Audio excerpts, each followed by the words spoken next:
In a dungeon filled with monsters of all kinds, some powerful humans fight against them. And even with many enemies, their powers are enough to annihilate them. That is, until another beast, incomparable to the ones defeated so far, appears. It's nearly 10 times the size of the small ones and wields a massive weapon in its hand. Faced with that, a veteran warrior yells for Yudo to get out of there as fast as possible. And so the boy, who is the group's squire, obeys the order, clearly trembling with fear. But before he can escape, the monster's first attack is aimed directly at the squire. And unfortunately, he takes the hit head-on, flying back until he crashes into a wall, badly injured. Because of this, the veteran criticizes his lack of strength, but quickly moves in and neutralizes the threat with a strike strong enough to pierce through the monster, and defeats it, leaving it lying on the ground until a magic stone materializes from inside it. Everyone is impressed by it and ends up cheering for the victory. With the battle over, the veteran thanks the baggage carrier for his work. The squire is Yudo Kirishima, a Class F adventurer. This time, he truly thought he was going to die, but his vitality is like that of a cockroach. So the adventurer gives the protagonist a bonus, a single small coin. And although it might seem like something good, it's not even enough to pay for a day's worth of food. Because of that, Yudo thinks that one day these people mocking him will regret it, because in the future, he will become strong and reach the level of a Class S adventurer. One day, dungeons like the one the protagonist was just in began appearing all over the world. But around that time, humanity also awakened to magic, and from that, the profession of adventurer emerged, those responsible for defeating monsters in exchange for money. However, even after these powers appeared, Yudo remained the weakest of all. Back in the dungeon, the group stands before a massive gate that looks like the boss room. It's said that if they conquer this level, they'll meet the financial goal for the month. For some of them, this will be the first time they'll earn that much money after 10 years in the Black Guild. But the veteran tells his comrade not to complain about the guild in front of the rookies. After all, it's such a good place that even a loser like the squire can work there. And remembering that several of them start laughing because his failure is so great it can't even be helped, until one of them, still laughing, asks them to stop. The protagonist, for his part, has the job of a sage. It was supposed to be a melee class with high magic and multi-element control. But the truth is, our protagonist has low health and only a single point of mana. Because of that, with no magic, it's impossible to use any of the attacks of this rare class, which is ridiculous. Yudo has to endure this kind of humiliation daily, and since he stays idle, he's also constantly intimidated. The veteran comments that after the boy's parents died, he had to take care of his younger sister all by himself, which the protagonist confirms, explaining that she's still in high school, so he needs money for her tuition. In that case, the adventurer says that for someone as kind as the squire, he'll get a special mission. And finally, revealing the rot of this group, the stronger adventurers open the gate and push the weakest one inside, who falls completely stunned and in disbelief. To explain, the veteran comments that the conditions to clear this dungeon were recently deciphered. So Yudo looks around until he spots ancient text carved into a rock nearby. It says that the belly of the hungry monster of these lands needs an offering, and that offering is simply a human body sacrifice. Yudo panics the moment he understands what that means, but it's already too late because he's already inside as the sacrifice. And even though he screams for them to wait, nothing is done to help him except for a cruel mockery until the door finally closes. In the end, this had been their intention from the very beginning, and within seconds, the torches in the room light up. Then the hero notices something. The one responsible for the sacrifice is a monster with a scythe, who doesn't look friendly at all. Yudo senses the danger approaching, and the moment the scythe comes for him, he dodges quickly. Over and over again, he keeps dodging, without understanding how he ended up in this situation. However, the monster doesn't care about any of that. All it wants is to capture its prey using whatever force is necessary. After being struck by a powerful blow, the protagonist crashes into a pile of bones, badly injured. Little by little, the monster approaches to finish what it started, and if things continue this way, the boy will die, so he needs to think quickly. As it walks, the monster reveals a container filled with many souls, which appears to hold the soul meant for the sacrifice. At that moment, the hero realizes he's likely going to meet his end in this place. But that only lasts until his phone rings, and when he checks what it is, he sees a photo of his sister. Right then, he remembers how much she sees him as a true hero, and having someone that important believe in him is enough to make him start believing it too. With all this strength, the protagonist blocks an attack with his shield, because with so much to lose, giving up here is not an option. The monster's attack clashes against the protagonist's defense until suddenly a golden light appears, surprising both of them. With the light, a system message appears stating that the preparations for awakening are complete. It then asks if the boy wants to activate the unique sage ability known as Successor. It was the first time the protagonist had ever seen anything like this, but even without knowing exactly what it was, his instincts screamed not to let this opportunity slip away, and with the selection confirmed, the awakening began. Upon accepting the conditions, a golden light bursts forth, causing destruction throughout the area and scaring the monster. From there, the protagonist begins to levitate as some kind of power seems to enter his body. 2 years ago, when he first awakened his unique abilities through research, the boy was thrilled at the thought of becoming an adventurer. He believed he could escape a life of poverty and seize a bright future. However, due to his extremely low mana level, he couldn't use any of the sage's abilities. And before he realized it, Yudo had become a permanently low-level adventurer. Even when he finally found a guild to work with, it turned out to be corrupt, treating him like a mere tool. But still, Yudo never forgot about a certain person he needed to protect. So now, with this new power, the protagonist declares that he will not die in a place like this. The legendary ability called Successor is awakened, releasing the martial arts Sage's magic. In addition, the Shield Tree is unlocked, a power belonging to a sage who mastered the path of the sword through magic. Now the protagonist has the abilities of a sage specialized in close-quarters combat flowing through his veins. The monster quickly charges in to put an end to the boy's sudden resurgence. But this time, our protagonist dodges and counters with a precise kick. This time, he feels as if his body is as light as a feather. The memories of the martial arts sage flow through his body, and somehow Yudo instinctively knows exactly what to do. With this, everything changes for the boy because now he can finally pursue what he truly wants. Back in the battle, things appear evenly matched until the monster smirks wickedly and opens its mouth to swallow the soul-filled container whole. Upon consuming it, the beast's strength multiplies many times over, which means it has been consuming the souls of adventurers this whole time. However, this time, the boy warns that it won't get a taste of his soul. The monster doesn't seem to care and begins launching powerful attacks. In the boy's mind, all he needs now is speed and power, so he channels all of his magic into his legs. Like a lightning bolt, he dashes across the battlefield, dodging everything coming his way. In response, the monster prepares a fire spell to strike him in the air. But the boy thinks fast and suddenly counters with a kick to the spell, somehow sending it flying back where it came from. That's when the boy realizes he can reflect long-range attacks, and the monster takes his own blow head-on. The hero mocks the situation, asking if all that beast's confidence earlier was just hot air. Furious, the monster roars and creates a dark magical circle, which the protagonist recognizes as enchantment magic. This means the monster is preparing to attack with its full power. But it also means the monster will be defenseless for a moment. Gathering all the magic in his hands, the protagonist manages to form a sword of energy. And at the moment, the monster fires a massive magic beam. Feeling proud of the power's sheer magnitude, its expression quickly changes to one of fear because the protagonist vanishes and reappears behind it, piercing the beast's chest with a single aura-infused sword strike. With the monster's destruction, our hero receives the achievement for defeating the D-rank boss known as the Demon of the Undead. On top of that, he's granted a solo clear bonus, a magic stone the size of the boy's hand. Because of that, he celebrates with all his might, marking the first of many victories. Later, the protagonist sits on a park bench reflecting, because the guild simply confiscated all the magic stones and items, which makes Yudo decide to leave it. At least he managed to keep that bonus orb, which is probably a rare item. Suddenly, the protagonist's watch beeps, signaling a large-scale mission to defeat a necromancer, something that naturally makes the boy curious. At the location, about 100 participants are gathered. This is a C-class dungeon, and it's definitely different from the D-rank ones the boy had faced so far. Suddenly, a bully remarks how surprised he is to see the hero there,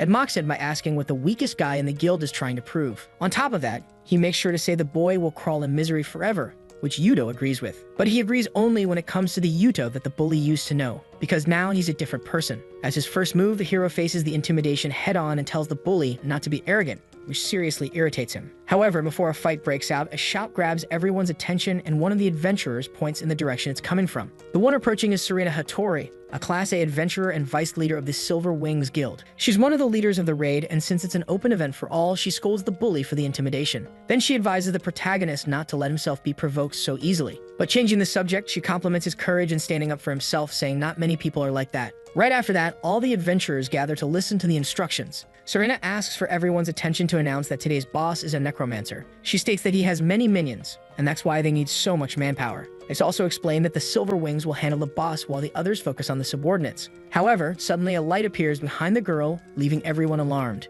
Especially because even before they entered the portal, the monsters from inside began pouring out. This is clearly something completely different from what they had expected. Serena, in turn, yells for everyone to stick to the plan and defend their assigned positions. But out of nowhere, an old man appears in front of her, making her lose balance and stumble down the stairs. Because of that, Yudo runs at full speed and reaches her in an instant to save the damsel in distress. With Serena in his arms, he asks if she's okay. And now it's the girl who feels embarrassed. Naturally, the vice leader notices that his magical power is immense, and since the boy was said to be weak, everything becomes very confusing. Getting straight to the point, Yudo asks if he should deal with it, but suddenly his pocket starts to glow. The undead orb begins reacting for some reason, and when the hero pays attention to it, he realizes something that makes him very happy. Without wasting time, the old man rushes at the boy to slice him in half with his sword. But not only does the protagonist dodge, he responds with a powerful kick to the monster's armor, creating a hole in the chest plate and revealing the monster's core. Even so, it wouldn't be so easy to finish off the boss, so the old man grabs Yudo's leg and throws him far away. and sends him crashing hard into a wall, causing serious injuries.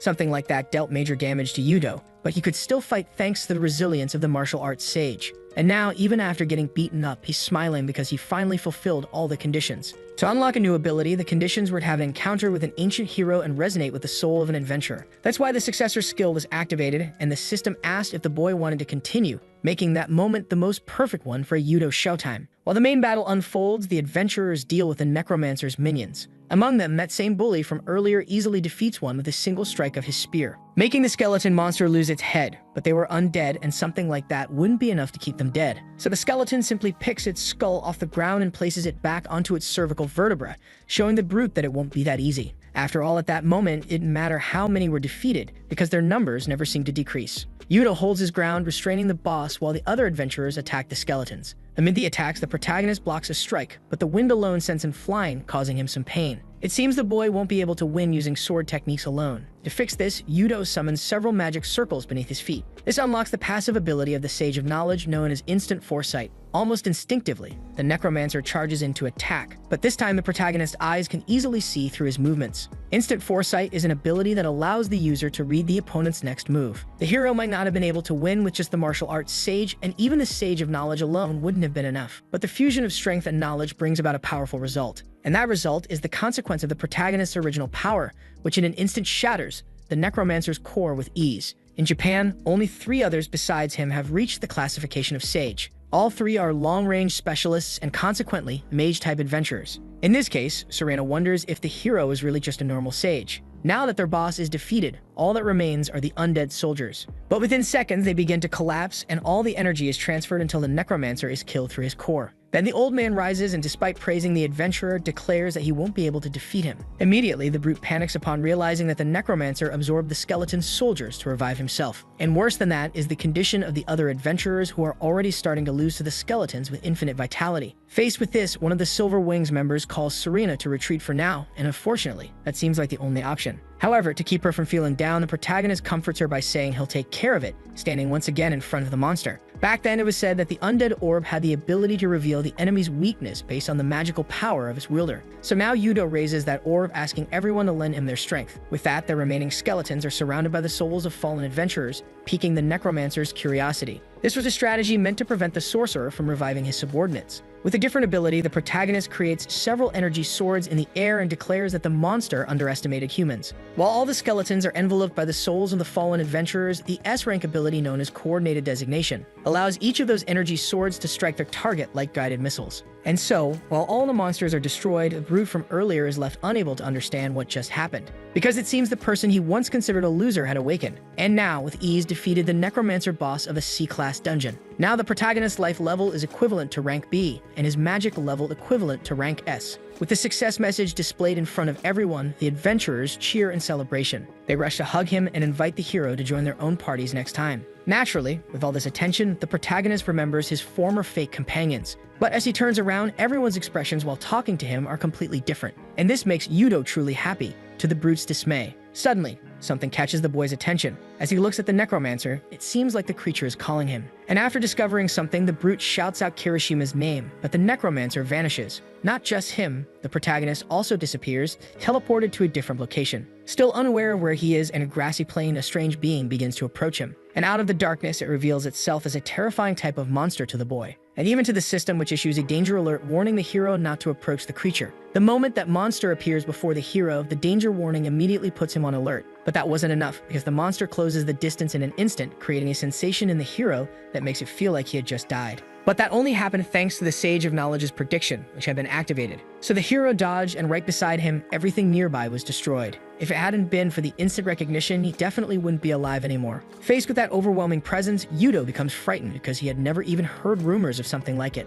However, even though he's trembling with fear, the protagonist still finds it interesting. Therefore, the system notifies that the martial arts sage is impressed by the successor's courage. Back in the confrontation, the two are facing each other, and it looks like the monster is about to attack. But before it can, another one, even bigger, appears from behind and swallows it right in front of the protagonist. Still, the situation doesn't end there, because high up in the sky, the silhouette of an even larger monster can be seen. And right after, an explosion erupts across the grassy field, making the hero wonder what's going on. Then, as the dust settles, that monster is defeated by a giant dragon, displaying the force of the law of the jungle. Instead of being afraid, the hero finds it amusing to realize he's just an ant among so many predators. But suddenly, a splitting headache hits, and a message appears in his mind saying it's still too early. A few seconds later, the protagonist opens his eyes again, but this time, in his bed at home. Naturally, Yuta finds it strange that it was all just a dream, but the truth is that his memory is fuzzy after defeating the necromancer. And besides not knowing how he got back home, his hands are trembling and his face is bleeding, proving it was all real. Yet once again, a smile appears on our hero's face just from thinking that one day, he'll be able to achieve that power. Suddenly, the protagonist's younger sister knocks on his door, asking if her big brother is awake. Yuto immediately becomes curious to know if something happened with Ariza, but she only seems a little annoying that he's still asleep since it's already time for breakfast. Heading to the kitchen, our hero is surprised because his sister prepares a surprise with tons of delicious food.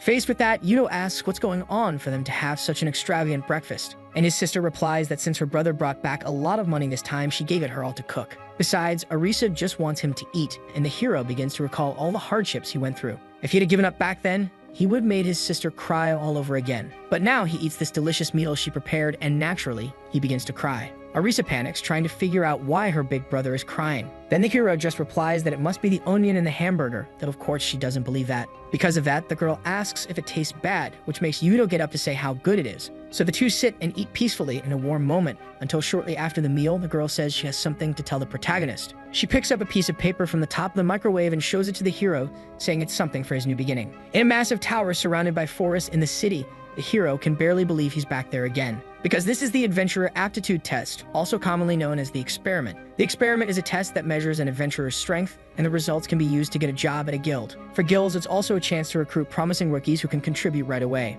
That's why, as always, the place is crowded, and a certain elderly man observes the adventurers. An executive asks how this year's candidates are looking, but the old man doesn't think there's anything too impressive. Still, among them, there's a blonde boy who is the reason they're all there. He possesses the class of Holy Knight, which is quite rare. Only 10 people in Japan have it. Additionally, Canada Kamishao is at the top of rank A and also serves as a promotional face for the guild. Canada is without a doubt the one being pursued by everyone. However, something else catches the old man's attention. A certain person is also there. That person is Koji Tsukishiro from the Abyss Guild, ranked among the top 100 Ranka adventurers in Japan. Naturally, the old man finds it strange that he's there and worries that he's also after the blonde. But the person standing in the same place as Canada is also the one Kauji is watching. While stretching, two people approach our hero, and one of them seems to recognize him. To explain to his companion, he reminds him that Yudo is the famous veteran known as the weakest sage. But not wanting to be looked down on, the hero says he came to take the test again, which at first surprises the two. Then it makes them laugh until they cry, since to them retaking the test won't make any difference.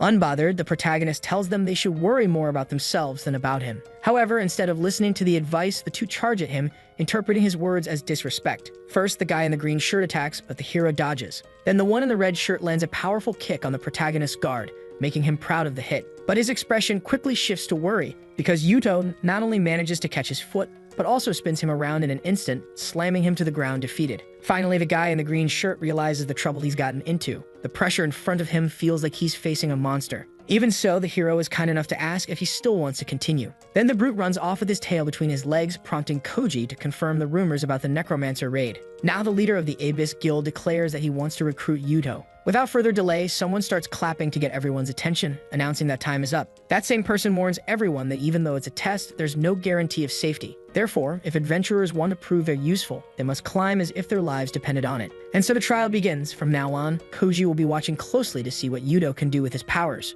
Suddenly, several monsters appear, and each one begins to fight one of the adventurer candidates. Among the newbies, one guy launches a fireball with great difficulty at an enemy's face. Even though it deals a little damage, it's not enough. As the guy runs from the monster he couldn't defeat, the previous brute prepares a strike, but is slashed by the creature's claws, sending him crashing to the ground, practically defeated. The evaluation is based on points, and to earn points, candidates need to defeat monsters or complete objectives inside the dungeon. But at this rate, the guy in the green shirt won't be able to score enough points. Meanwhile, the Holy Knight and the protagonist are gaining the upper hand. Because of that, the blonde realizes that the one competing beside him is the one known as the Sage without magic power. But based on the hero's performance already reaching 1,000 points, Canada knows he'll have to give it his all to keep up. Like true rivals, the two begin to compete, and for a moment the blonde pulls ahead. With so many points, the brute from earlier can't believe what he's seeing. A bit deeper into the dungeon, the two arrive at a trap room. With his high agility stat, the blonde believes he can avoid them and move on. Even if he gets hit, he's convinced it'll just be a scratch. So Canada tells the hero he'll show him how fast he is.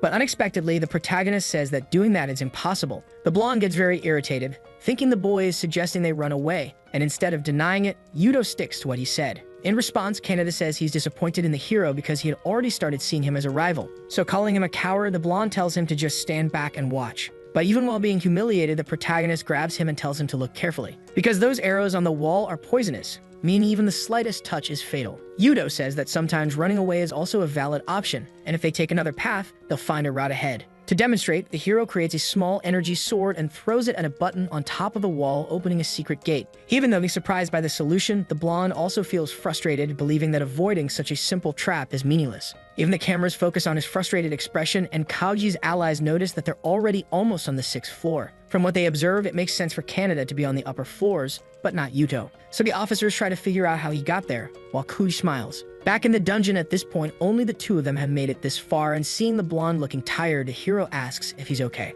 So Canada admits that he isn't, because unlike him, he trained in a different way. And Yudo brags that he became quite resilient during his time in the Black Guild. That is, until a sudden noise startles them both and makes them run as fast as they can. Just ahead, they see a little girl running from a giant bear, to their great surprise. Canada, however, realizes he won't make it in time, so he has no choice but to use his sword. And upon doing so, the skill Holy Knight's Death is activated, temporarily boosting all of his stats. Yudo yells for his teammate to wait, because something feels off. But the blonde defeats the monster with a single strike and hugs the girl, telling her everything's okay now. What he didn't expect was that the girl was also a monster. Seeing this from afar, the protagonist quickly activates his power and launches an energy sword at the treacherous beast. Fortunately, he manages to hit the target, finishing it off with just that one attack. Thus, the little girl who had been saved by Canada is annihilated right in front of him. In that moment, the blonde panics like never before and rushes to try to save the child. But upon realizing there's nothing he can do, Canada grabs the protagonist by the neck, demanding an explanation. Like anyone who doesn't understand what just happened, he's completely devastated. However, before the protagonist even needs to explain, the monster rises again, now in its true form. And the blonde has to be saved by Yudo, who is sent flying backward by a blow. Finally, Canada realizes the size of the mistake he made, and the hero tells him it's a mimic-type monster. The monstrous little girl quickly charges at the blonde again, but unfortunately, he's immobilized due to the recoil of his skill. To fix that, the protagonist rushes in and lands a powerful kick on the monster, finally eliminating it once and for all. In the end, Canada wants to know why, so Yudo tells him he became unable to fight because he was reckless in using his final skill. But what the blonde really wanted to know was why the hero didn't hesitate even for a second. To that, Yudo rephrases his answer, saying it was obvious, it was a monster. Still, that's not what he meant. Canada wanted to know why the hero was so irresponsible, and more than that, he desperately wanted to grow stronger. Extending his hand to the blonde, Yudo says it's important to stay calm to assess the situation. But Canada reacts childishly and slaps the hand away. He asks if the hero thinks he's superior and acting like some sort of expert, and he says Yudo can't understand how he feels. That's why from now on, Canada says they'll go their separate ways and that he'll move forward on his own, which just makes the hero think it's weird, because in the end, they're heading to the same place anyway. At the top of the 10th floor, Canada is proud to have finally reached it, because if he passes this point, he'll be chosen among the best. Suddenly, something catches his attention, and on instinct, he dodges a fatal attack and manages to reposition himself. A skeletal knight then appears, mocking him by saying a rat really is good at running. Being the proud knight he is, the blonde draws his sword and activates his secret skill to make the monster regret those words. Canada needs to finish this before the skill's effect runs out. While defending, the monster is slightly impressed, but every strike that follows is blocked one by one. And even with the advantage, not even his strongest attack can break through the skeletal knight's defense. The knight finds the brightness of the sword quite annoying. Unfortunately, that's when the 5-second immobilization penalty kicks in. The monster easily breaks through the blonde's defenses, landing a hit that sends him rolling across the floor. And as soon as he stops, the system announces that due to recoil, all of his skills will be weakened. To minimize the damage from a dungeon collapse, adventurers usually fight with everything that got to the very end. That's exactly what Canada's parents did, making the day he received the news the day he decided to become an S-rank adventurer. Back in the battle, the skeletal knight shows a bit of mercy, telling the boy to just leave. But at that moment, the blonde's eyes light up with intense fury, and a red aura spreads across his body, because the Kamasho family are warriors who never run away. After shouting that at the monster, the blonde charges forward at high speed, but the knight easily defends himself, commenting that such effort is in vain. Then a strong white light appears, and along with it, a voice congratulates the boy for holding on this long as well. The one who appears is the protagonist, who once again saves the blonde's life. And even though his energy sword breaks from the monster's attack, the hero doesn't give up his position on the front line. Because standing before them, the protagonist is determined to show what it means for a veteran to guide his junior. At the moment the hero appears, Kaneda doesn't feel relieved, he feels disrespected. So he tells Yudo to mind his own business, but now is definitely not the time to be stubborn. Kaneda, for his part, says this is the fight he chose, but the hero asks if he's happy to die here. Yudo truly doesn't know what ideals the blonde has, but he believes he must be aiming for something. So the question is, was all this effort just for that? And since he can't answer, Kaneda lets Yudo fight, but still thinks it's impossible for someone who ran from a trap to win. Back in the battle, a monster charges forward, questioning what the boy plans to do with such a toy. With a strike, he destroys the hero's sword once more and sends him flying. Enraged, the monster tells the hero to pick up a real sword, because this is a duel between knights, but Yudo replies that the sword isn't his. Still, the skeletal knight comments that if he doesn't use one, he won't be able to pierce his armor. To that, the hero says he can still run, surprising everyone, although that's exactly what Kaneda expected. First, Yudo interrupted a knight's duel, then showed up with a flimsy sword. But worst of all, now he wants to abandon the fight. Since they heard of the knight's code of honor, the monster becomes extremely furious and charges in for a final attack. However, the hero manages to dodge with a high jump that confuses the horse, causing the skeletal knight to fall from his mount. Yudo already knew what the monster was going to do because a lancer's attack always comes from a direct charge. That's why the blonde realizes the hero used the enemy's own nature against him. While forming a massive energy arrow in the sky, Yudo tells Kaneda to remember what he's about to say. He says that retreating doesn't mean giving up and finally launches that spell toward the skeletal knight. It hits directly, passing over the blonde and wiping out everything in its path. Yudo knew that this type of monster had boosted stats thanks to its mount, and once it falls, it becomes just a regular soldier. That's why, even in a historic ranking, the protagonist led with double the points of the second-place contender. Yudo can hardly believe he won with a ranking above the best in the country. But now Kaneda looks at the hero differently, trying to understand what he does differently to achieve the same results. With nothing else left to conquer in that tower, the two return to the test hall. Then officers from various guilds rush in to recruit them. Naturally, the protagonist receives more offers, having been the one to defeat the final boss. But even as he's ignored by the crowd, Kaneda receives an unexpected visitor. The blonde immediately recognizes Kaoji, who feels honored to be remembered by someone so talented. For Kaneda, though, it's only natural to remember someone with S-rank skills. Either way, the blonde says the protagonist is on the other side. But Kaoji didn't come to the wrong person. The one he's looking for is Kaneda. Naturally, the blonde questions whether he's really being invited to the Abyss Guild after behaving so dishonorably. But about that, the guild leader says they'll talk more in the car. And as for Yudo, since he proved to be even more impressive than expected, Kaoji thought of something better than just an invitation. In the end, this is the first time the protagonist has been so sought after. But the joy is short-lived because suddenly everyone's phones begin to ring. On a panel in the test room, it's shown that a dungeon break has been detected at Minen High School. So far, 2 A-class adventurers have lost their lives, and the estimated threat level is a disaster on the scale of 100,000 people. But worst of all is the location where it's happening. Looking at his phone, Yudo sees messages from Arisa saying something is going on at her school. In any case, the guild officers call the hero to evacuate with them immediately. But by the time they realized it, he was no longer there. Now all that matters to the protagonist is running as fast as possible to save Arisa. At the site of the tragedy, several people are being pushed back by the police while a reporter records the scene. Citizens shout to be let through because their family members are inside the school, but the officers can't allow them through, even though they don't want to be there either. However, one particular person doesn't hesitate to leap over the barricade. That's our protagonist, who for the first time witnesses a dungeon break up close. He quickly pulls out his phone, but there's no reply from his sister, which might mean the signal is being blocked by the magic density. Either way, a monster appears to confront the protagonist, proving there are other priorities now. The hero quickly summons his sword and charges in, delivering a diagonal slash across the beast. But the damage is so small, the monster practically mocks him. Even the weakest monsters here are as powerful as the strongest ones from the experiment. But in this case, the protagonist wraps his hand in energy to change strategies, and attacks the monster in close combat with a punch strong enough to finally defeat it for good. With one of the enemies defeated, he still needs to hurry, but as he walks through the wreckage, the protagonist notices someone wounded, someone important. Inside the Abyss Guild leader's car, Kaneda watches the news about the number of casualties in this A-rank dungeon break, and he's worried because it's exactly like what happened when his parents died. Kaoji, on the other hand, consoles the boy, saying they were very brave 3 years ago in Shibuya. Unexpectedly, the guild master knew about it because Icarus was a noble guild with a sense of justice. But the blonde knew that if the S-class adventurers had arrived earlier, his parents would still be alive. Even now, there's no sign of the S-rankers, so Kaneda asks what they're doing. And Kaoji has to inform him that unfortunately, they're not coming, delivering a harsh dose of reality to the boy. It's said that even if they do come, they'll only arrive after the situation is already over. So of course, the boy asks what exactly the guild leader is trying to say. To explain, there's only one way to stop a dungeon break, destroying the gate's core. It's explained that the core is the singularity that links Earth to another world, so it takes a very powerful strike to sever it.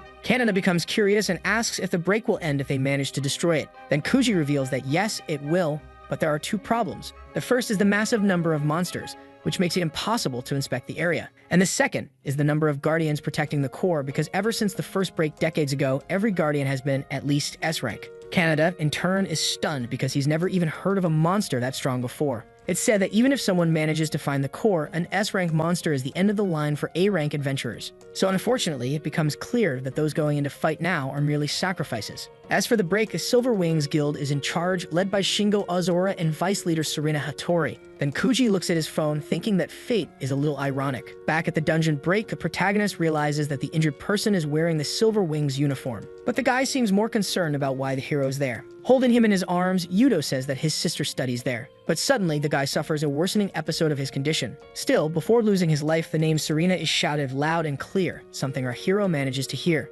Deeper inside the dungeon break, one of the girl's companions is lifted by the legs and finished off right in front of her. So brutally that Serena falls to her knees in shock and screams as loud as she can, unable to save him. As he ventures deeper into the school, the protagonist shows great concern for Serena. But first, he needs to find Arisa, and when he opens the first door, Yudo is shocked to nearly fall into a pit of lava. Practically fighting for his life, he has to leap with all his strength to grab hold of the other side. A terrifying moment. Apparently, the real world is beginning to be consumed by the dungeon's erosion. Since Arisa is a second-year student, Yudo wonders if he should head to the upper-grade classrooms. But instability is forming in the area, and the protagonist hasn't established a route, which means the next area might be random. He had been using his magic non-stop since the experiment, which was starting to make him feel weak. However, at that moment, the protagonist realizes he has something with him that might help with his magic. Suddenly, a group of monsters appears, putting an end to the brief calm. But even while feeling weak, our hero reacts, shouting for everyone to get out of his way as he uses his powers. In a more isolated spot in the library, Arisa, who is hiding along with her senior Ryoka, apologizes for asking to stay.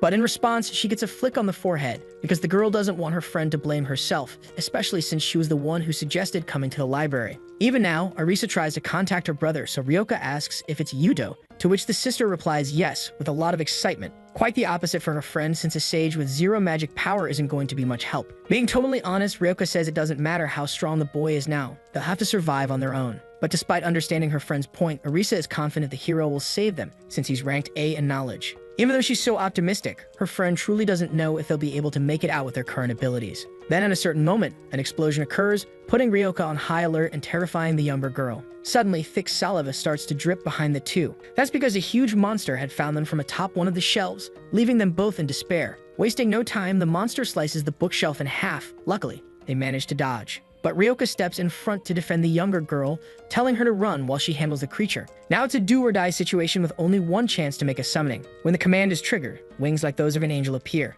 But the summoning turns out to be just a plain white dove. With that, the monster raises its weapon again to attack, and just as expected, Ryoka had no luck with the summon. However, the two happen to be there at just the right time because suddenly a fist hits the monster's jaw, sending it flying. As the dust settles, Arisa's eyes shine with hope. Gratefully, the protagonist thanks the older girl for protecting his sister and now extends his hand, saying it's his turn to protect her. Even though it's just a polite gesture, Hyuka interprets it as the charm of a prince. Regardless, while the two have this brief exchange, the monster recovers from the blow, which gets the protagonist quite excited, since every monster here is as strong as a boss. With the two facing each other, Ryoka takes a moment to observe the battle. The last time she saw the hero, he seemed uncertain and scared. That's why she wishes she could have seen this smile before graduation. First, the protagonist grabs a table and sets it up as a barricade for the girls. Then, unexpectedly, he starts pushing the object forward with force, running straight at the monster. In response, the Minotaur strikes the wooden table, slicing it in half. But once it finishes, it realizes no one was behind it. Using that opportunity, the protagonist jumps over to launch an aerial attack. However,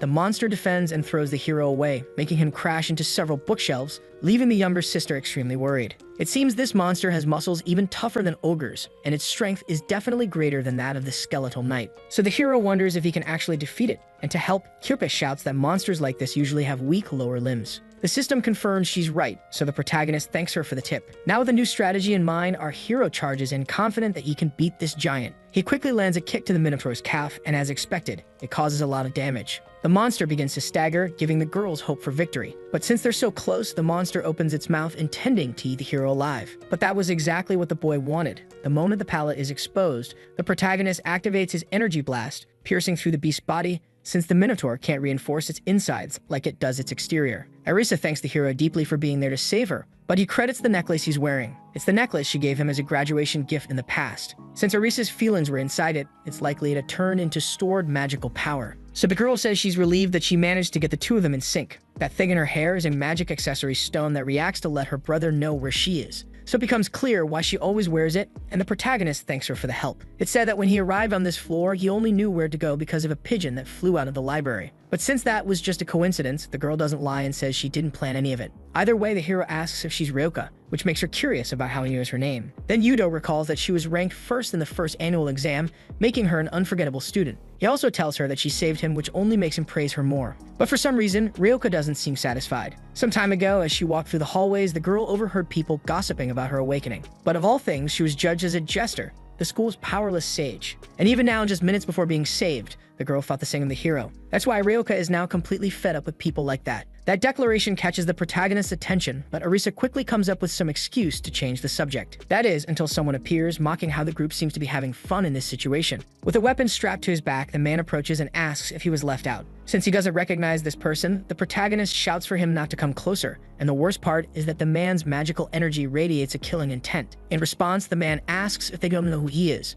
Ryoka explains that he's Kujo Rekuji, ranked 2 among S-class adventurers and the guild master known as the White Knight. Then the man praises the girl for knowing so much about him, saying it's expected of a student. Still, the three don't seem very welcoming, but noticing this, the blonde says there's no reason to be so cautious. After all, since he's currently running a national-level mission, he vanishes to return to work. However, that job turns out to be something else entirely when Kujo reappears with his spear pointed at the hero, saying he's going to eliminate him. Outside the school, a girl comments that once again the young master rushed ahead. In response, a man beside her asks if she thinks he'll lose to an A-rank guild. But that's not what she meant, because at the moment, their main objective is making sure the prey doesn't escape. Back in the library, the protagonist is struck directly, and as his sister grows worried, Yudo shouts for her not to come any closer. Still yelling, the hero demands to know why an S-class would want to attack him, but the blonde simply says they're being too loud, and charges in using a type of cloning technique based on illusions. Fortunately, the protagonist manages to dodge the first strike, which surprises the adventurer since his attack should look distorted. And even though he wasn't taking it seriously, the protagonist still managed to dodge it easily, something an A-rank shouldn't be able to do.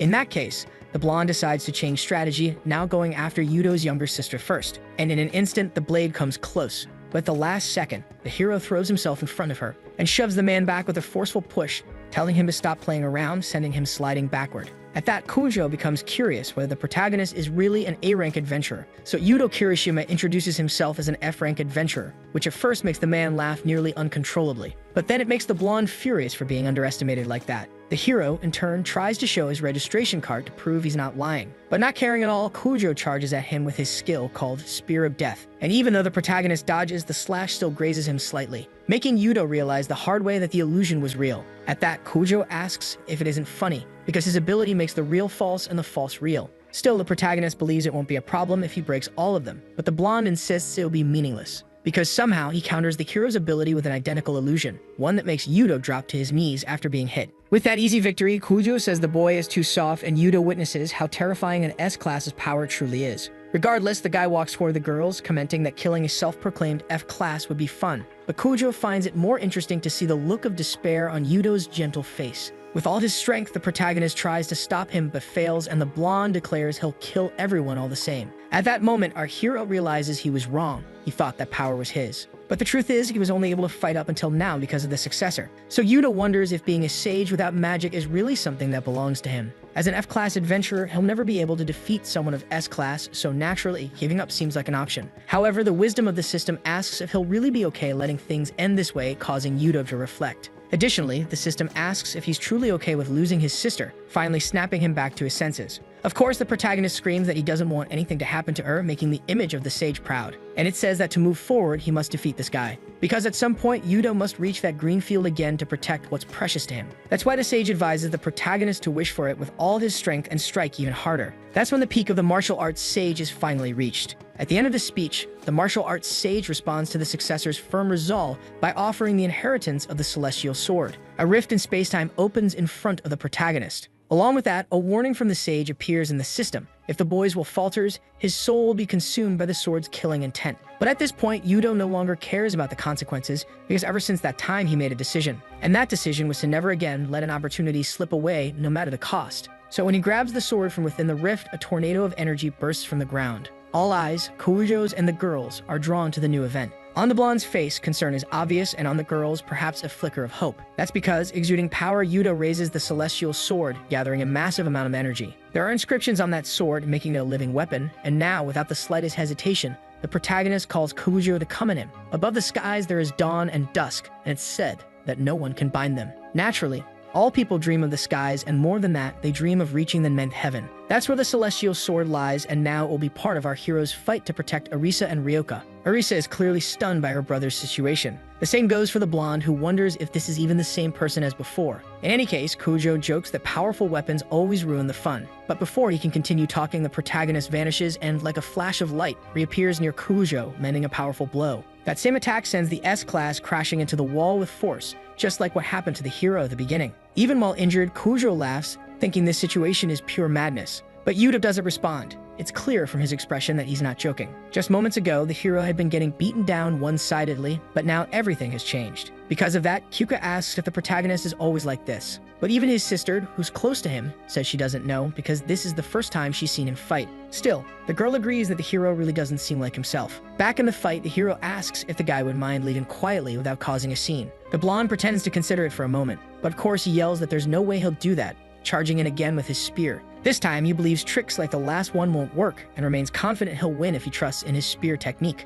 Over and over again, the blonde attacks, but the protagonist keeps defending and countering his strikes. So Koujo tries to strike once more, but Yudo defends himself clearly, not even making much effort. The blonde doesn't know what kind of sword that is, but a sword is still a sword, so spears should have the advantage. However, that wasn't the case, because the protagonist managed to get inside his guard and nearly landed a fatal blow if Koujo hadn't ducked just in time. Quickly, the adventurer repositions himself and takes a stance with his spear to attack again, but the protagonist kicks the weapon, pinning it to the ground. He then jumps, using the shaft of the weapon to gain leverage, and delivers a downward strike that Koujo must strain himself to block. Koujo shouts, asking if the boy isn't afraid. The protagonist's eyes show no hesitation. It seems he has lost his mind, consumed by the sword's aura, and little by little, the hero becomes more reckless, rendering the spear's advantage meaningless. Once again, the blonde narrowly avoids being finished off. At this time, he receives a cut on his right shoulder. In response, he tries to attack in various ways to regain control of the fight. But since he fails to do so, Koujo quickly breaks through one of the walls, running out into the school corridor. So when the protagonist follows him, the blonde feels proud of his strategy to reposition. Face to face with the hero, Koujo admits the boy is truly tough. The blonde admits that if he had known what kind of trick the boy was hiding, he wouldn't have messed with him. But now, he drops his weapon too,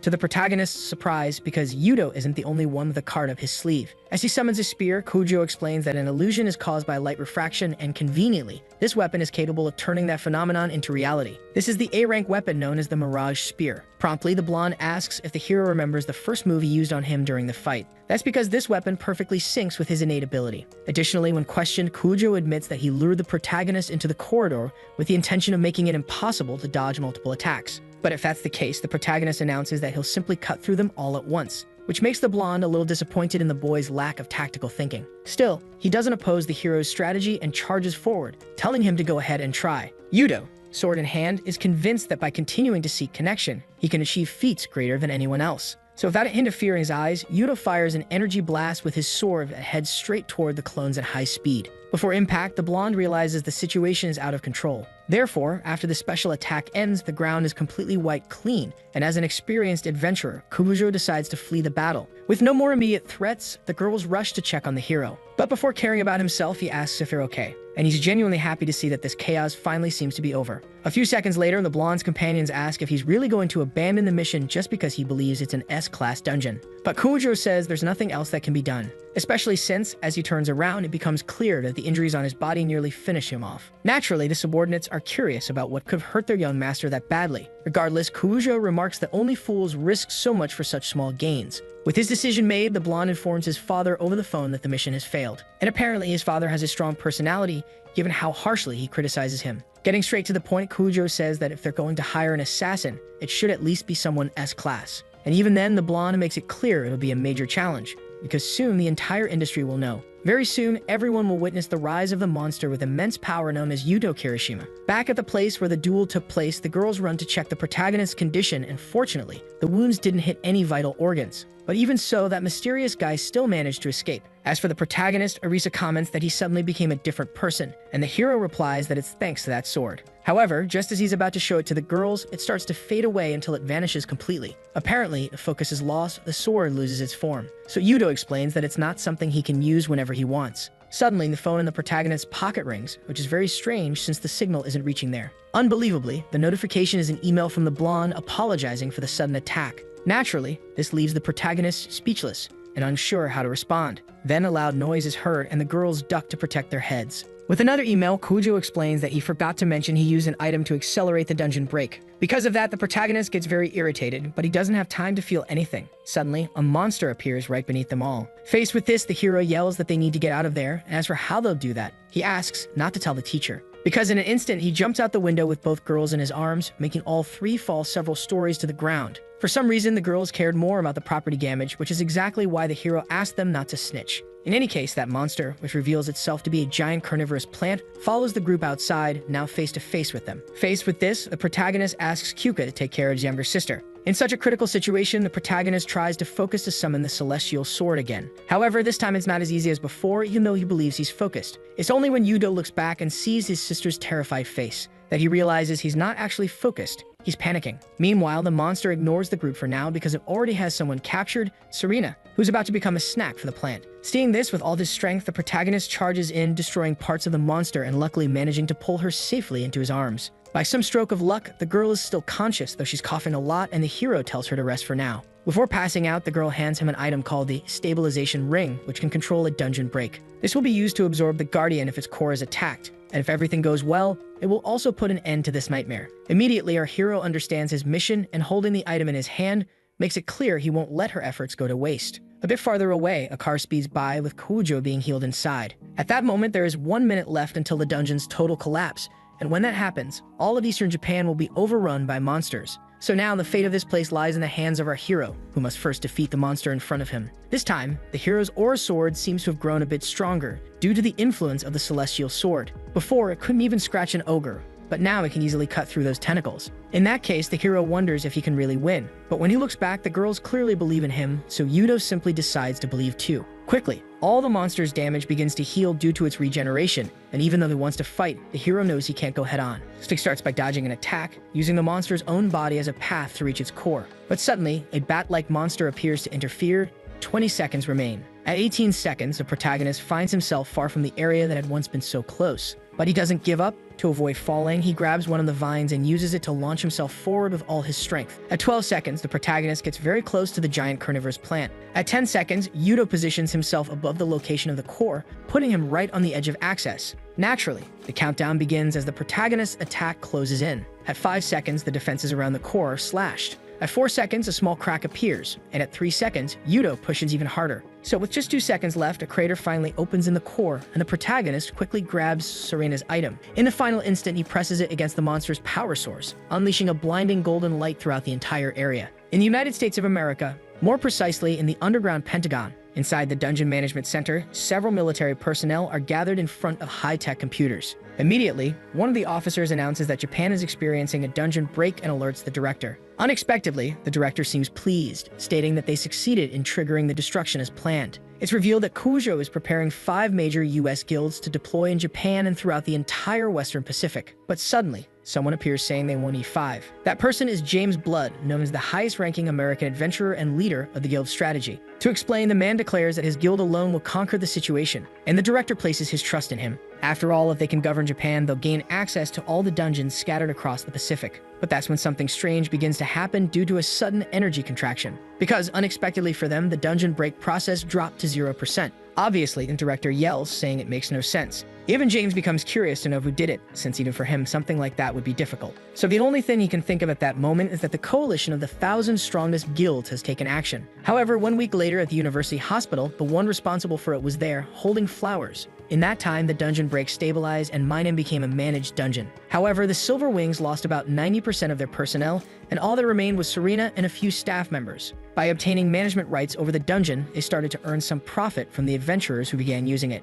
But the hero still believes that no family will be saved with something like that. At that moment, a knock is heard at Serena's recovery room door, so the girl tells the person to come in. That person is our hero, and his presence makes the adventurer visibly happy. Getting straight to the point, the protagonist asks about her recovery, and Serena explains that she'll start rehabilitation the next day, which means she'll be able to return soon, since dungeon exploration is essential to maintain the guild. In that case, with a smile, the hero asks her to contact him whenever she needs help. And about that, Serena seems to have something to say. But just as she's about to speak, the two students show up. Naturally disappointed, the protagonist asks how the two managed to get in there. So Arisa explains that since she comes by often, she got an access card, which is not the case for the hero. Anyway, Kyuka is relieved to have finally found the protagonist. That's because she shows him something on her phone that seems pretty important. The fact is that after the great achievement, a news story came out about the adventurer, since Yudo gave an interview saying that what motivated him was protecting his beloved. Naturally, Kyuka says this is a huge problem, and to be clear, she explains that he's being misunderstood. But in his mind, there's no issue in declaring his love for his sister. So he asks if there's a problem with expressing his opinion, which only makes the student more flustered. Suddenly, a notification goes off on the girl's phone. Since it came at a bad time, she thinks about deleting her account. But Arisa says she saw the video her friend posted to try to get a job. Naturally, at first there wasn't much engagement, but soon after it increased significantly. On top of that, due to an article that was published, the girl went viral on the internet. So the hero is impressed, since it's impossible to predict how the public will react. But then a strange and very bright light draws attention to the girl's forehead. Without thinking twice, Yudo leans in and asks for permission, which embarrasses her. At that moment, the sage brings through the system a new skill, Divine Revelation, which has the power to predict the future. It's said that Kyuka has the potential to transition to an advanced class, and the condition for that is to gain approximately 300,000 fans. The hero himself had heard of cases where people changed professions, but most importantly, if the girl who mastered such a limited class could transition to a better one while keeping her knowledge, she would certainly become something incredible. Naturally, the girl doesn't fully understand the mission, but by remembering the mockery she faced in the past and the rise of the protagonist, she agrees to do whatever it takes if it means she also gets a chance to be reborn. So placing both hands on the hero's shoulders, the girl says that if she goes viral now, things are going to get wild. And since they've come this far, she asks if the boy will take responsibility, which Yudo obviously agrees to. And with that, the path they'll take from now on is decided. For their next video, the protagonist suggests they film a live stream inside a dungeon, which is clearly a pretty bold suggestion from the girl's point of view. Later, heading home before entering, Kyuka hears a curious sound. It's coming from a happy family playing in the neighboring yard. The older sister of a child named Hina tells the younger one that her shoelaces are untied and bends down to teach her how to tie them. But instead of feeling happy, this image of a family becomes a trigger for Kyuka. The girl's sister was a prodigy who awakened two professions, while she became just a shadow. However, even someone overlooked had her moment the day she aced an important school exam. Because of that, her mother congratulated her, though still with little enthusiasm since Kyuka didn't have the same abilities as Hibiki. Still, that small recognition was enough to make the girl want to keep doing her best. But after that, her sister became an adventurer instead of attending high school, quickly rising to S rank and abandoning the family. Unfortunately, Kyuka had to bear all of her parents' expectations alone, which became a real burden. Having awakened a completely useless power, daily humiliation became routine. And in a completely twisted way, her mother associated the girl's bad luck with hatred toward them, something Kyuka tried to clarify. But to her mother, it was Kyuka's fault that Hibiki had left. The girl's class is called Playboy, and as the name suggests, it only serves to perform silly tricks. To fix her situation, Kyuka thought maybe she should focus on her studies again, but reality was cruel. Because on a random day, she received a note in which her parents disowned her. And even after reading such an absurd message, the girl didn't respond with anger. She cried, hoping to become a wonderful adventurer and bring her family back. This ends up being a very painful moment for the girl as she recalls her past, but it also reignites her determination. In a mid-level dungeon called the Clear Sky Tower, Yudo meets up with Kyuka. At this moment, the girl is curious to know if her subscriber count will increase, so the hero assures her that the strategy will work. The video sharing site called TechTech is a platform that rapidly grew thanks to adventure-related content, and the hottest category right now is live dungeon exploration streams. First, the girl sets up the camera, but the hero notices it's set to portrait mode, which, although not terrible, prompts the boy to approach and change it. Yudo explains that it's better to watch horizontally on a phone to get a wider view of the dungeon. Kyuka then comments that he seems to have a lot of experience, which the hero confirms without revealing he stayed up all night studying for her. In any case, the two proceed to enter the dungeon. The moment they step inside, the stream begins, already with a few viewers. Because of that, the girl greets everyone, but the viewers focus on praising the duo's appearance. Suddenly, someone makes a donation, so both thank them, saying part of the support will be donated to cover dungeon disaster expenses. It seems the audience is gathering, which makes it necessary to begin quickly. Today, the two will hunt rabbits on the first floor of the Clear Sky Tower, and the goal is to defeat 20 of them in 1 minute. Kyuka, however, feels a lot of pressure because if she fails, she fears the audience will abandon her. But Yudo simply asks if she's ready and immediately gives the signal, prompting everyone to cheer for her. Kyuka quickly makes a set of cards appear in her hand, and since it's not a pigeon, the audience gets confused. Unexpectedly, these cards are sharp enough to pierce the monster's bodies. This is the only offensive ability of Playboy, which is quite concerning. Still, the girl understands there's no use doubting herself now. She has to give it everything she's got. Cupid charges with another card attack, but unexpectedly, her deck is sliced in half by a monster. And to her surprise, it's a Vorpal rabbit, a more advanced species. In response, the rabbit charges at her in an instant. As the girl runs, protecting her head, viewers comment that someone needs to help and that she looks really cute. In that moment, Yuno apologizes for letting this happen, and with terrifying speed, defeats the monster in a single blow. Right after, Kyuka bursts into tears because it was supposed to be an easy mission, and the protagonist apologizes again. Then the girl says she'll only forgive him if he buys her a cappuccino on the way back. Breaking that sweet moment, Yudo suddenly senses something approaching and pulls the girl aside to dodge. No one was supposed to be armed in there, but even so, a knife is stabbed into the ground. Yudo quickly demands that whoever is hiding nearby come out. Then the hooded figure comments that it's exactly like the rumors. He says something about the Zero Sage, and the viewers get confused, wondering if it's all staged. But soon the enemy appears behind Kyuka, pointing a knife at her, causing collective panic in the chat. Even before the girl realizes it, the hooded figure pierces her neck slightly, and fortunately, before the worst can happen, the protagonist intervenes using his powers to fire a projectile at the enemy. It hits the head, making the two believe they had managed to win with that attack. Naturally, the hooded figure wouldn't be defeated that easily, and even after being hit, the hole in his head is hollow, to the hero's surprise. At that moment, other people begin emerging from a nearby bush, and with them is a giant spider monster. Kyuka explains that these people are puppeteers, a troublesome profession that manipulates magical puppets to attack. Suddenly, a system quest appears, asking the hero to defeat the assassin in exchange for 100 coins. What catches Kyuka's attention is the name, and for Yudo, the fact that it's not a message from the sage's system. To make things worse, someone from a distant location begins making calculated comments on the livestream. All of them are discouraging, saying there's no other choice but to run. Suddenly, a massive wave of negative comments floods in, betting on the deaths of the two. However, the protagonist simply ignores it, because basically, if they find the real body, they'll be fine. Smiling, our hero thinks it's a good strategy to fight while the girl gives the instructions.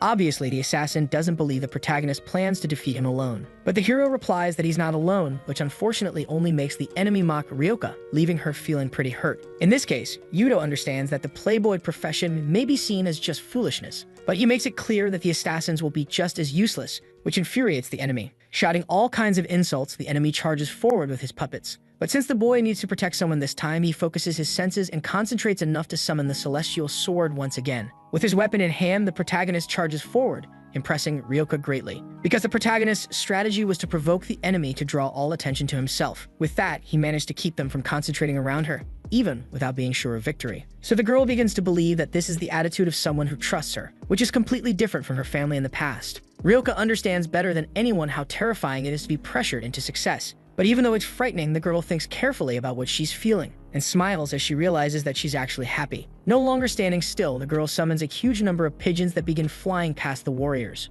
Obviously, the enemy mocks it, saying it's useless no matter how many animals there are. But Kyuka ignores him and asks the protagonist to keep the enemy distracted. Then the full concentration and energy begins to radiate, and she hopes the camera is recording everything well, because now she believes that even she can do something incredible if she tries. The Playboy class is known for being extremely difficult to succeed with alone, but its essence lies in support abilities like distraction. At this moment, the girl can even share vision with the pigeons, the result of daily training put to good use. And within seconds, one of the pigeons finds the enemy's location. And right when the 8 o'clock direction is given, the protagonist cuts through a tree and passes through it, chasing the opponent at high speed. The feeling of being caught up to naturally sends the assassin into panic, but there's nothing he can do about it, because once Yudo reaches the controller object of the puppeteer, it's destroyed by the celestial sword, causing the enemy to fall to his knees. With victory in the hero's hands, Kyuka calls out the hooded man for what he said about her ability, and suddenly a pigeon lands on the enemy's head, responsible for delivering his punishment, prompting the chat to reconsider how good that class might actually be. In any case, Yudo makes a secret request to his friend, and even though she finds it pretty embarrassing,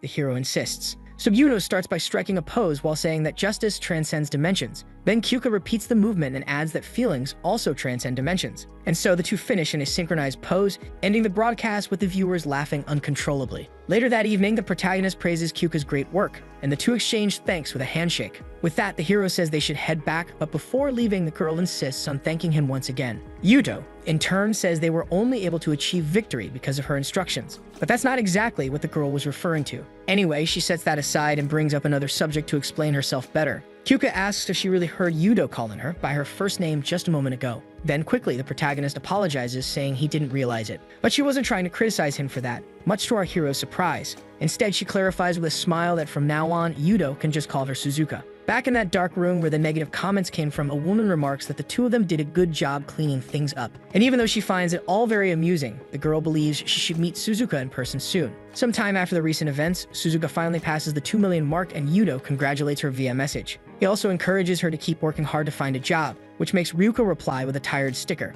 Meanwhile, at home, the hero says he also needs to do his best. Later, another message arrives. Lately, every guild wants to use him as a promotional star. So since they don't really see him as an adventurer, Yudo angrily kicks a can into the trash. Thinking of Arisa, the money is tempting, but as she wisely said, it's not a good idea to give in to temptation. Yudo wants to explore more dungeons that no one has conquered yet, so he wonders if that's too luxurious a desire, but he still believes it's okay. After all, supposedly, he is an adventurer. Suddenly, a message from Serena arrives on his phone, and she says to meet her at the old secondary school, which makes our hero curious. Regardless, he heads to the place, which now houses the dungeon management office. Only a few months have passed since then, but the place is already fully operational. At that moment, an older woman appears and asks if she's speaking with Kirishima. Saying she's been waiting for him, she tells him she'll guide him to Serena's location. As they walk, the protagonist asks if it's really safe for ordinary people to walk in a place like this, and the woman explains that it is. Besides, she believes that in any emergency, she'd be protected by the hero. Without further delay, the woman introduces herself as the mother of Yumino, a former member of the Silver Wings. Even though he doesn't know her name, Yudo understands very well what happened to the guild. The mother says her son saw Yudo in a dungeon called Twilight Castle, and ever since, he kept talking about him. With deep guilt in his heart, the protagonist suddenly yells, apologizing for not arriving sooner. For a moment, the woman considers his words, but then asks the boy not to deceive himself. After all, he alone wouldn't have been enough to save the 89 fallen members, something that leaves the hero speechless. In any case, the woman says it's not entirely his fault, so he doesn't have to carry the burden alone. Moreover, while the boy reflects, the mother says her son would have been happy just knowing Yudo was the one who stopped the dungeon, because to him, the protagonist was his greatest hero. At the end of that conversation, Serena finally appears and the two say goodbye to the woman until they are completely alone. To break the ice, the girl asks if the place isn't incredible, since, by adjusting your magic, you can even change the weather and climate. But just behind her is a memorial, and it reminds her of all the companions she lost. It said they were granted the authority to manage dungeons, but she honestly doesn't know if she can call that a victory. Facing this dilemma, Yudo suggests they consider the outcome a victory, if only for the sake of their fallen companions. At this point, if there are just a few things he can protect with his own hands, the hero says he at least wants to move forward without losing them. Serena understands his point and smiles, agreeing to think the same way. After all, in the end, all that's left for the two of them is to breathe slowly. Changing the subject, the girl asks if she can say something strange, and when he agrees, she summons a wand. Because right now, she's inviting the protagonist to a serious duel between the two of them. Even though Yudo is surprised at first, he says he won't hold back. So the two face each other before the battle begins. For a long time, Serena had been wondering whether the hero really was a sage, and hearing that from her left him speechless. In this case, Serena just laughs and fires 4 orbs of electric magic in Yudo's direction. Noticing them approaching quickly, the protagonist dodges, prompting Serena to comment that this kind of instant prediction is really troublesome. Yudo, in turn, intends to first distract the girl toward the left side in order to create an attack from the right. However, his prediction told him that something like that wouldn't lead to success. Therefore, the hero decided to reverse the play and attack from the left, but even so, he didn't see himself winning, which naturally led him to retreat to come up with a better strategy. Yudo begins to panic, not understanding how the girl is surpassing his predictions. Then Serena asks if the boy can't even handle a delicate lady, to which Yudo responds by running in her direction, asking her not to play around right now. If the girl is reading his actions, the hero believes he can use brute force to disarm her. However, Serena keeps smiling without even trying to move, and that's because she easily blocks the blow with her magic wand. Quite proud of her strength, the girl points out that the hero's master is yelling behind him, prompting Yuto to ask how she knows that. But the girl's response is a kick straight through her opponent's defenses, launching him backward with force. And just as she said, the martial arts stage was angry. Serena finds the hero's strategy of jumping back to reduce the impact interesting, even laughing a little at it, which puts Yuto on high alert. In the end, our hero admits how difficult the battle is, realizing this might be the toughest opponent he's faced since his awakening. Amused by the situation, the girl remembers she hasn't yet told him her profession. So considering the wand and magical shooting attacks, Yuto suggests she might be a conductor, and he's right. It's a rare class that reads battlefield conditions and guides allies with commands. Even though it's a good class, it's not as rare as the sage. Still lacking information, the hero asks what he should do. The girl explains that the conductor is literally the one who guides and unites the team. Now Serena asks if the protagonist will let her hear his melody. Suddenly, a skill called Symphony begins to play, enveloping the entire battlefield. Then the protagonist dodges all the incoming attacks quickly. Despite that, Serena warns that there's no point in running, and then a larger musical note explodes, creating a shockwave. With that, the girl uses the opening to attack again, and several times her blows almost land on our hero, until Yuto, without even noticing, is eventually backed into a wall. In that moment, the girl focuses all her attacks on a single point and naturally manages to defeat the hero with that strategy. Serena explains that in a duel, it's crucial to understand the rhythm, as well as the opponent's breathing and movement, because both in battle and music, there's a flow. So one must not let opponents do whatever they want, but instead perceive and control the opponent's movements. From that, Yuto understands that the reason his instant prediction wasn't working was because his breathing patterns were being read. But when it comes to what he should do to overcome this situation, the girl says the hero should already know, because she hears a beautiful sound inside him saying it wants to fly freely like an adventurer. Either way, the girl drops the conversation and prepares for a final strike. However, now that our hero stops to think about what was said, the sage contributes by telling him to enjoy his freedom and that she will be by his side. With a quick reflection, the protagonist manages to understand the meaning behind it all. Just like the girl read each attack's flow, rhythm, and timing, Yuto prepares to create a new flow with a completely free improvisation, and Serena immediately notices a change in the protagonist's behavior. With deep concentration, Yuto understands that he shouldn't be fighting in a way that worries others. In the end, he'd been carrying too much without realizing it, which made people easily place their trust in him. But now the hero decides to keep a calm heart and quickly deflects an attack coming his way, determined to follow the advice and enjoy the fight. With a bold move, the protagonist starts walking on top of the musical note attack. Then as he quickly approaches the girl, he fires 2 energy blasts beside her. And in a very creative way, he solidifies the energy to use it as a pole for vaulting. This way, the protagonist gains a favorable position above his opponent. What instead of making Serena desperate actually makes her very proud, so she throws her wand up in the air, giving up the fight. A few seconds later, the two lie down and talk about the battle, reflecting on their own mistakes. Serena comments that the greatest weakness of a conductor is not having final attack, since it's fundamentally a support profession. Then the hero reveals that he was very worried about his career as an adventurer. However, thanks to Serena's help, he can now smile with a much clearer mind. And even though she's happy with the recognition, the girl stands up and says there's no need to thank her. After all, she's also satisfied since she had always wanted a duel with our hero. In any case, Serena takes the chance to get the hero's attention, making him quite nervous. And unexpectedly, she asks if the boy is interested in joining the Silver Wings. Honestly, she had wanted to say that ever since Yuto came to visit her in the hospital. It said that the guild's philosophy is to rise and fly into the vast sky without being held back by anything. So Yuto reflects on what it means for an adventurer to keep flying high. Either way, Serena believes that kind of mindset is perfect for the boy. But before anything else, the protagonist asks if he can make a request, and just as the girl agrees, Yuto asks that they don't stop him from continuing to move forward. After all, with the power he received, he truly wants to test how high he can climb to one day reach the greatest peak for an adventurer. With that, Serena simply extends her hand to seal the deal, because with a smile, she asks if they'd really be able to stop the hero, which makes him happy enough to shake her hand.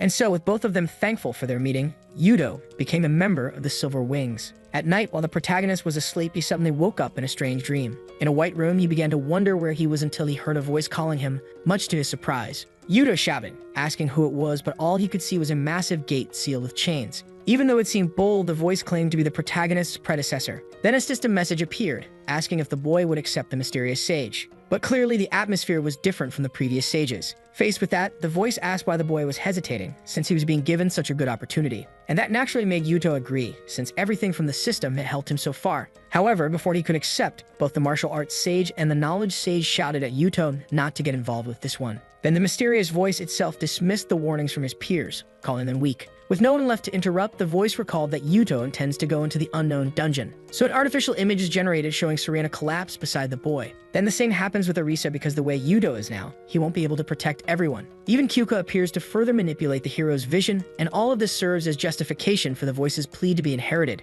Then at the end of this construction, once again the system message of the sage appears. Yuto slowly brings his hand closer to confirm, and the voice praises him, claiming they'll conquer everything together. But at the very last second, someone stops the protagonist from making that decision, much to his surprise. And the most unexpected thing of all is that it's the very incarnation of the Sage of Knowledge. In this case, the sage inside the gate grows tired of the delay and breaks a gap in the seal to strike Yuto in his own way. But fortunately, our hero is pushed away by the same man who had helped him before. And so, as Yuto watched helplessly, the Sage of Knowledge was imprisoned in his place. Yet even in that situation, instead of panicking, all he said was light for the final successor. Until finally he was devoured into the gate, which then closed again after just a few seconds. The moment that gate closed, our hero woke up in his bed, startled, realizing it had been a dream. For now, he tried to understand what that dark figure was and who the other person had been. But in his mind, the image of the sage was vague and the memories felt hazy. The next day at the Silver Wings Guild headquarters, a meeting takes place with 6 members present. At the center of the table, Serena welcomes Yuto to his new guild. But before anything else, she asks the boy to explain what guild means to him. Then, due to his difficult past, the hero replies that it's basically a business that exploits adventurers with low wages, which inevitably leaves the girls feeling a little embarrassed.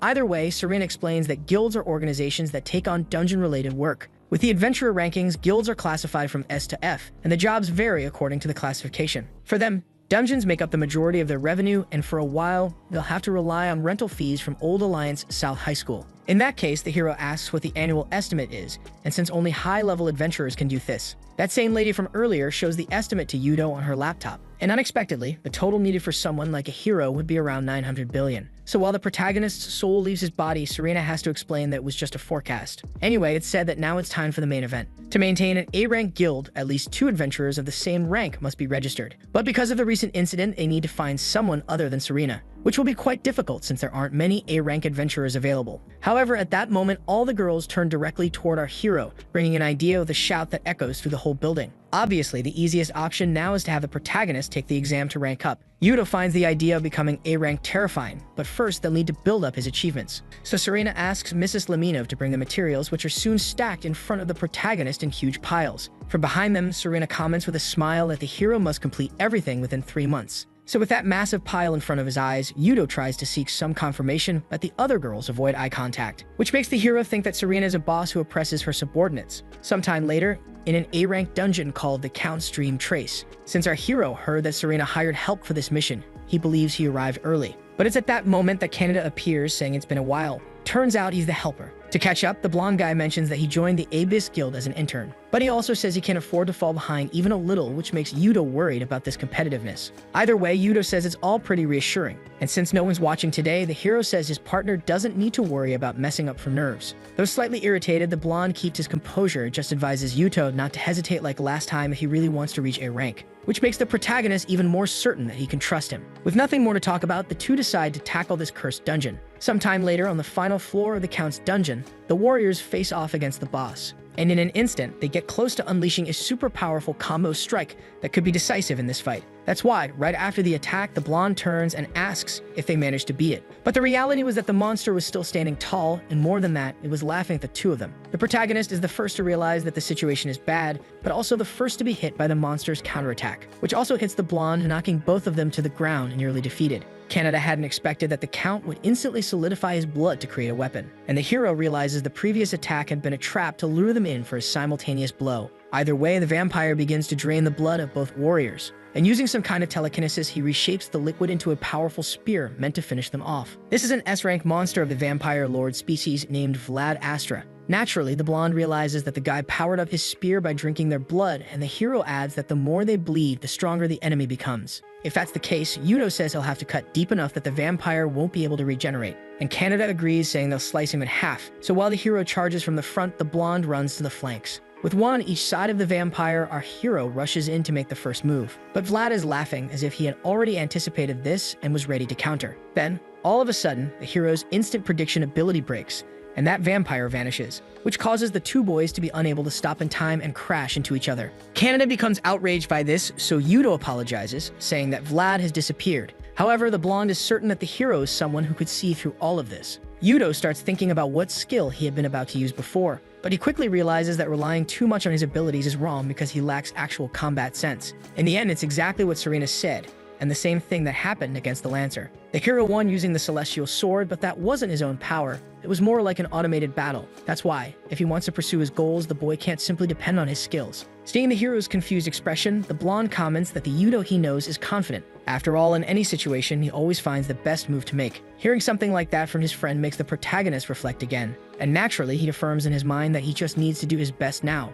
because that's the only thing he can do. Back in the fight, the monster begins controlling blood again, creating many stingers that rise from the ground. Because of that, the warriors have to dodge at the last second to avoid being impaled alive. However, the fact that the part of the stinger that touches the sunlight disappears draws the protagonist's attention to a nearby window. That's because, conveniently, it's already daytime outside now. And since that's the case, the protagonist yells for his companion to stop the vampire's movements for a moment. Although he doesn't like it because it sounds like an order, Canada complies, planting his sword into the ground and saying it feels like child's play to him. Using his taunt ability, the blonde yells for the enemy to come at him. Vlad quickly charges forward, ready to impale the Holy Knight, but Canada holds the weapon, which excites the protagonist. Then he prepares his aura blade and throws it with all his strength toward the upper part of the mansion. In the moment a crack is made in the ceiling, light inevitably pours in, and since the vampire is caught right in the middle of it, Vlad Astra comes into contact with his greatest weakness, the sun, and is disintegrated instantly, leaving behind nothing but his ashes on the mansion floor. Seeing this, the blonde comments that they managed to win, and the hero is thankful for their luck.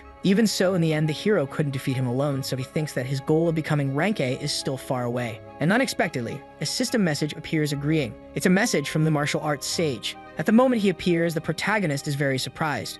Wasting no time, the sage comments that the hero still lacks a lot of experience since he relies too much on his power. Although he wants to argue at first, he accepts that this is the truth. Regardless, the sage states that the circumstances have changed, so he can no longer just watch from the sidelines. To explain, he asks if the boy remembers a dream he had recently. It was exactly that dream with a gate sealed by chains. It said that the limit is approaching, but before that, the protagonist needs to become stronger. Fortunately, regarding that, the martial arts sage opens a portal and says he will train the boy personally. Then the offer is left up to the hero's will and saying there's no need to ask. Yudo accepts, which makes the martial arts sage quite proud. Before leaving, however, the protagonist tells the blonde that he's entering a danger zone now, and since it's very dangerous, he asks Canada to stay behind. The blonde, for his part, has no idea what's going on, but also asks not to be underestimated. In general, he understood that Yudo was going to get stronger, so he declared that he could be left out. So the sage agreed to take both warriors, who must now overcome this new challenge together. Thrown inside the portal, the boys fall to the ground and get up without knowing where they are. However, the protagonist comments that this is where the master said she would train him. Looking closer, the blonde points behind them because a giant tree is visible. And there, a message says this place is the White World, where 1 year here equals 1 day on Earth. Even so, time alone won't be enough, so Canada asks where the master is, which instantly brings a terrifying sensation over the warriors because suddenly the girl materializes right in the middle of the White Hall, surrounded by dark energy. And it's at that moment that the hero introduces the blonde to their new master. Canada admits he thought the master would be some muscular guy or an old wise man. So to break that stereotype, the martial arts sage steps forward, getting just a palm's distance from the blonde. And with a kung fu technique, the one-inch punch, she hits Canada square in the chest, making him pass out and die according to the system. Yudo becomes extremely furious, but when he tries to create an aura sword, a message says that abilities are restricted in this place. And even after trying several more times, the same message keeps repeating. So the girl calls them both crazy, since this training is precisely meant to teach them not to rely on abilities, which, although it was the hero's goal, caught him off guard. Without wasting more time, the martial artist charges at the protagonist, attacking with just one finger. A few seconds later, the blonde wakes up asking what happened, and when he looks to his side, he sees Yudo lying down with a death message. The sage explains that if the blonde doesn't want to die like that again, he needs to attack with everything he's got, and with the literal intention of dying in the process. Canada is somehow amused by how insane his friend's master is, and since it means they're going to die either way, he decides to go down fighting. But it wouldn't be that easy, because the sage strikes back and sends the boy flying. And since it's the protagonist who wakes up this time, the girl signals for him to come at her already, which leads to several consecutive defeats for the two adventurers at the hands of the master. In just a few minutes, they had already reached a death count of 10, which the sage found pathetic. But even they started doubting their abilities, so the girl said crying wouldn't help. Either way, feeling a bit of empathy, she decides to change things up a little. From now on, the one who manages to withstand a hit will earn the right to learn a secret technique, something that makes both of them very curious. Quickly, the boys remove the heavy clothes that were limiting their movement until they're ready to fight. The sage, on the other hand, hand, mocks the gesture but praises their greed, because stealing techniques in search of limitless strength and defeating the martial arts sage is exactly the training they're doing here, which she hopes can be accomplished while the death count is still low. Though a bit worried, both accept the challenge, but soon the hero's death count rises to 45, and with time the blonde had already died nearly 300 times to the martial arts sage.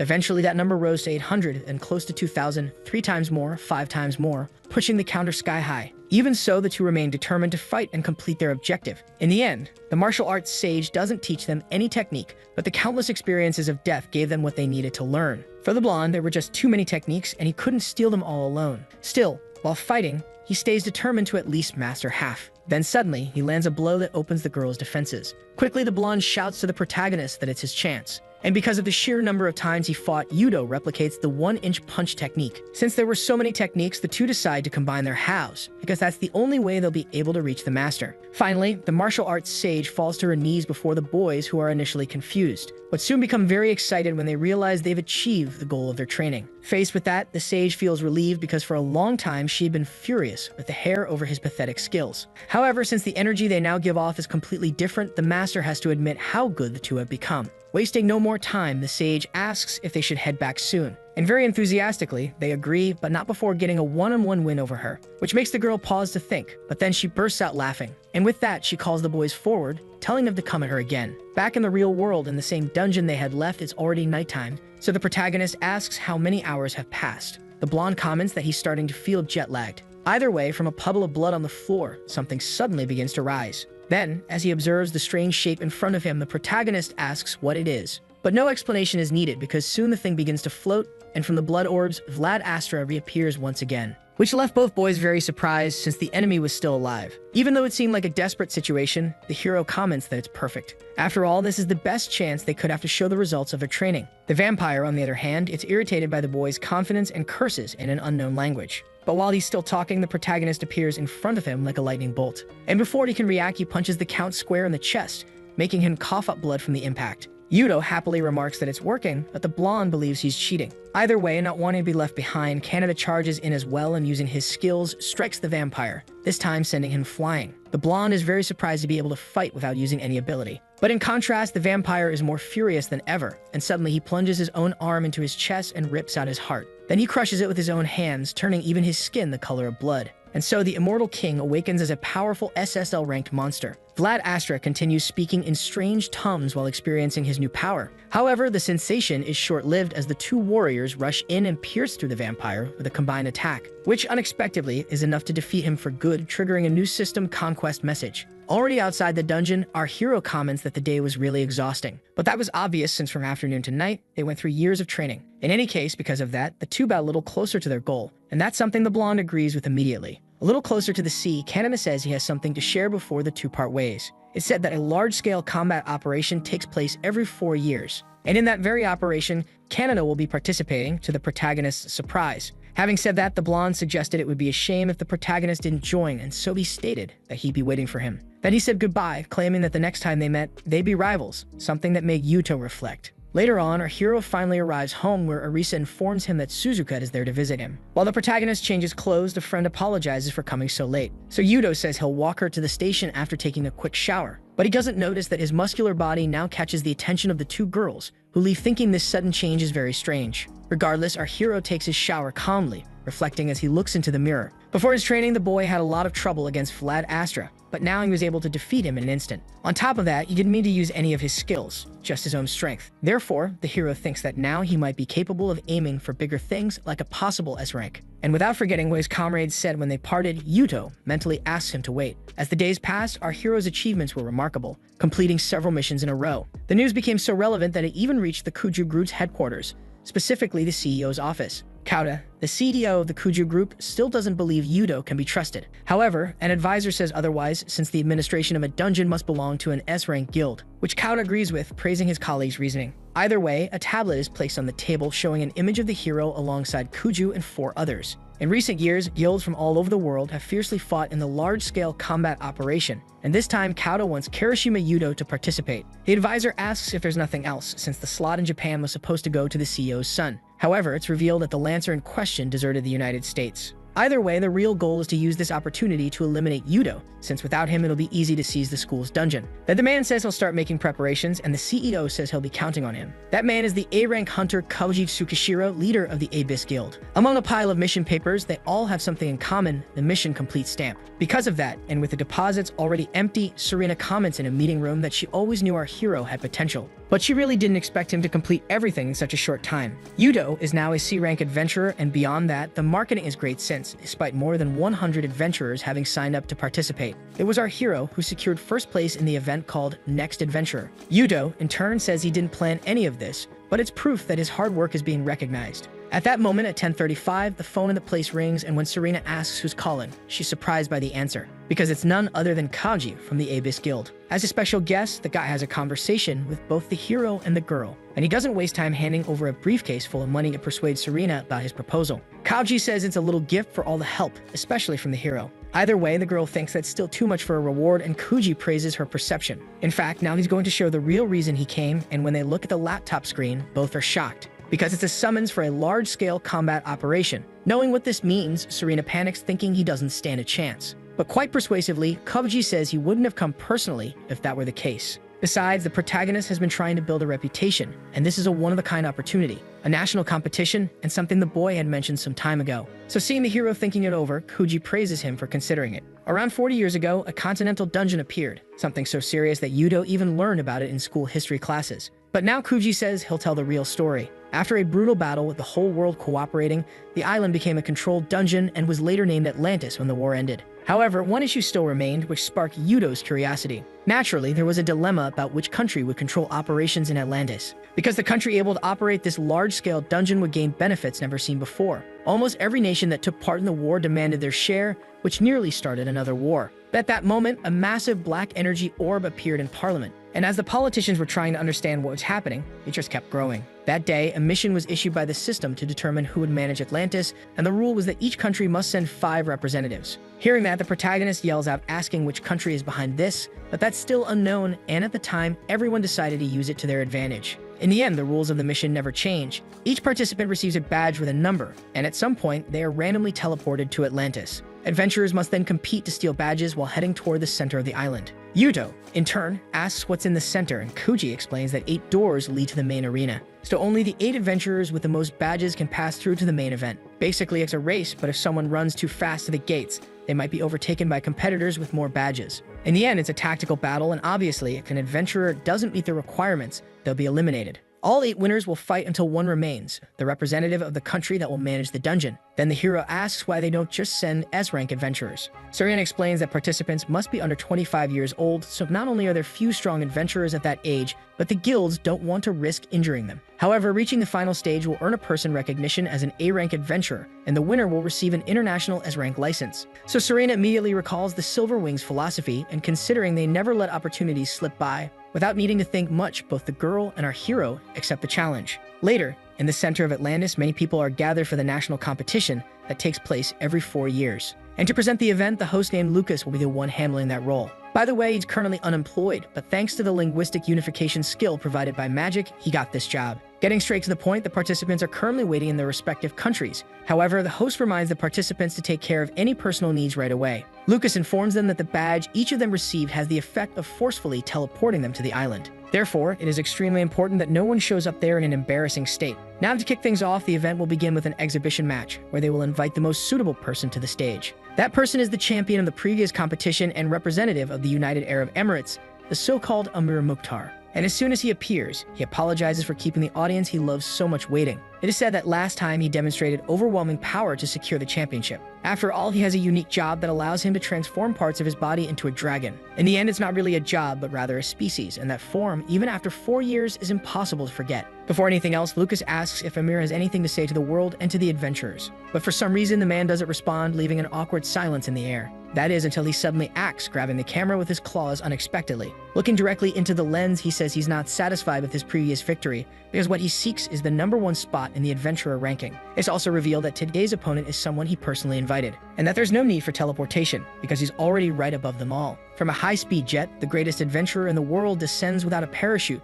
landing in the middle of the arena completely unharmed. This is the hero known as James Blood, representative of the United States. While watching on TV, Yudo, who seems to be a huge fan, is in awe. Suzupitu, surprised to see him in such a setting. However, the fact that the hero is so fascinated is a bit strange. Staying that, Serena asks Arisa what's wrong with Yuto, and the sister reveals that lately he's been researching the fighting styles of other adventurers. And that's exactly why there's so much James merchandise around the place. Yuto definitely became a fan, and now watching the fight between the two is like a dream come true. Back in the arena, Amir comments that he's been waiting for this moment for a long time, and immediately charges forward, saying that today he'll knock him out before the bell even rings. The shock of the attack causes a lot of surprise among viewers, but it's clear it doesn't cause any damage to the American. With mockery, James asks if the Arab could feel the size of America. But even without landing the blow, Amir doesn't get discouraged and just steps back a little. Because if James's size is the only thing he has, Amir transforms completely, saying he won't hold back anymore. Both paws and a tail are formed, and with his full form, the adventurer declares that he's coming in with everything. But the American remains unfazed. Instead, he raises his arms and calls for support from the citizens. And with the power of the United States, a patriotic outfit begins forming around him until James strikes a masculine pose in his gear, which makes Amir very excited. Without wasting time, James leaps with all his strength, practically vanishing from the arena until reaching Amir's flank. But already behind him, he calmly assures him that he's willing to have an exciting battle between the two for the audience. So faced with everything, Lucas panics, but better late than never, he yells to officially begin the exhibition match. Still behind the opponent, James says they're going to make the most of it, and then lands a powerful blow that Amir unexpectedly manages to block. This time, the Arab is the one who boasts, asking if the American can feel the power of the Middle East. Either way, James says what matters is intensity, so Amir asks if the adventurer can keep his cool after the next attack. Like a true dragon, the previous year's winner unleashes a breath of fire. James comments that he doesn't really mind dreamer-type men, but in response, he launches a barrage of punches that disperse the flames, which sends him flying back the moment he gets close, carried away by the wind. James has the profession of hero, which gets stronger depending on the number of supporters. So to block the flames with just the air pressure of a punch, that's truly absurd. Lucas, for his part, continues narrating with excitement because this time it's a fight between the strongest in the tournament and the strongest in the world. Commenting on his opponent's profession, Amir says he seems very confident in his own power. Then James replies that since the United States is the most powerful nation in the world, it's only natural for the person who carries the will of its people to be the same. In that case, Amir states that he'll fight the American on his own terms because he needs to defeat him at his peak. What the Arab suggests is that they settle this with a simple strength contest, and obviously James doesn't refuse to take part. Before the battle resumes, their fighting spirit seems to overflow. Amir says he's now going to show his final technique, one worthy of someone as great as his opponent. So quickly, wings grow from the dragon's back, making him take flight above the arena. From up there, Amir asks if the American has the courage to take the attack head-on. Still as confident as ever, James simply tells him to bring it on. With that, the Arab gets even more excited to fight and charges down, engulfed in his own flames. In just a few seconds, he strikes the American's guard, which holds off the charge with full strength. But even so, a shockwave of energy bursts out, sending the announcer flying. A huge cloud of dust, along with small stones, also hits the spectators in the stands.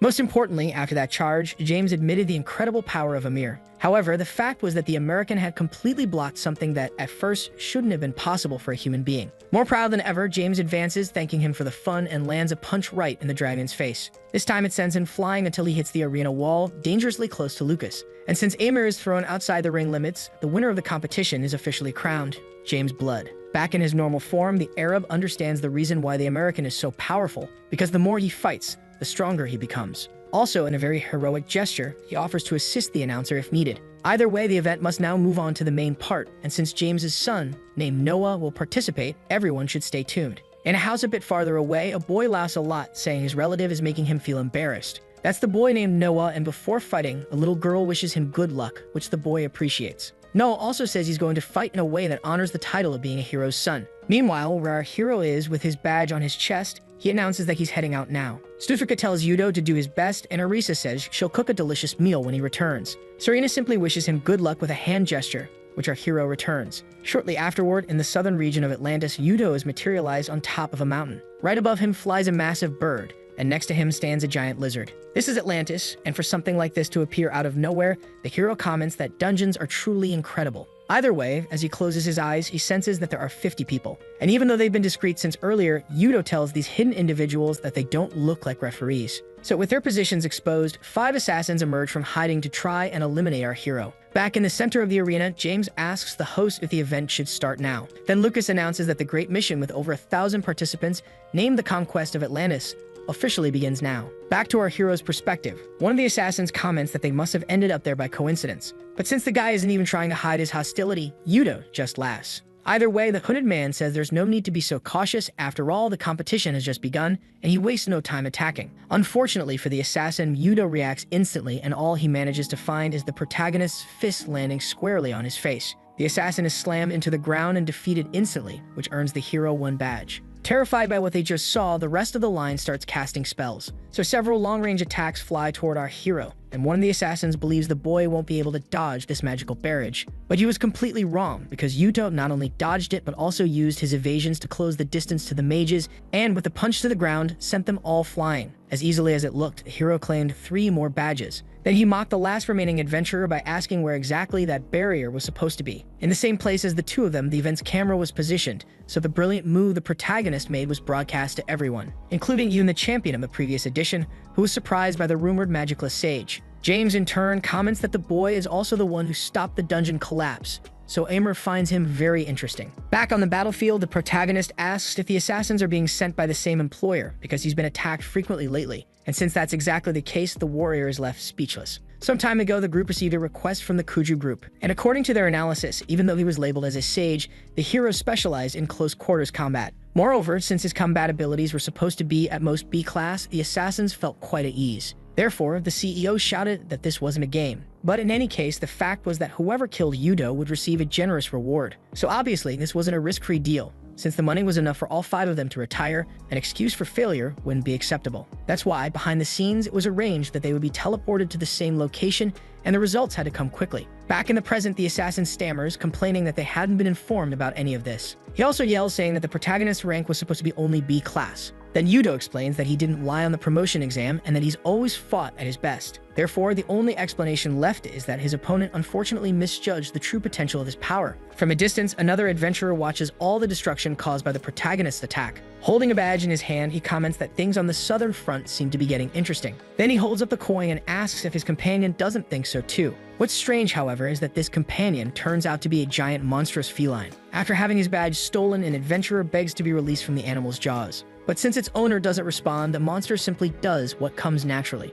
And so the bespectacled man gets ready to continue the hunt for the next adventurer. This is the mage representing the United Kingdom, Max Henry, and besides the tiger from earlier, he has several other monsters under his control. Switching scenes to a commercial building in Indonesia, a man in a suit asks, very concerned, if it was really okay to let that person participate. After all, that girl was responsible for causing a dungeon break in the country, which led her to become the internationally wanted adventurer known as Asahina Kyuka. In different regions of the competition, Canada defeats an enemy and Noah doesn't fall behind either. Meanwhile, the protagonist moves swiftly through the tall grass until he passes by an archer hidden in a bush. As he prepares his arrow, the young man finds it amusing how easy it is to sneak around the southern zone, especially because there's no other way toward the center without going through there. Given that, he fires the arrow aiming to secure another badge. However, just as it's about to hit the hero from behind, he notices at the last second and grabs it, leaving the archer completely stunned. Yudo then simply uses the rotation of his body to hurl the projectile back with even more force, hitting the enemy, and easily defeating him along with his previous victims.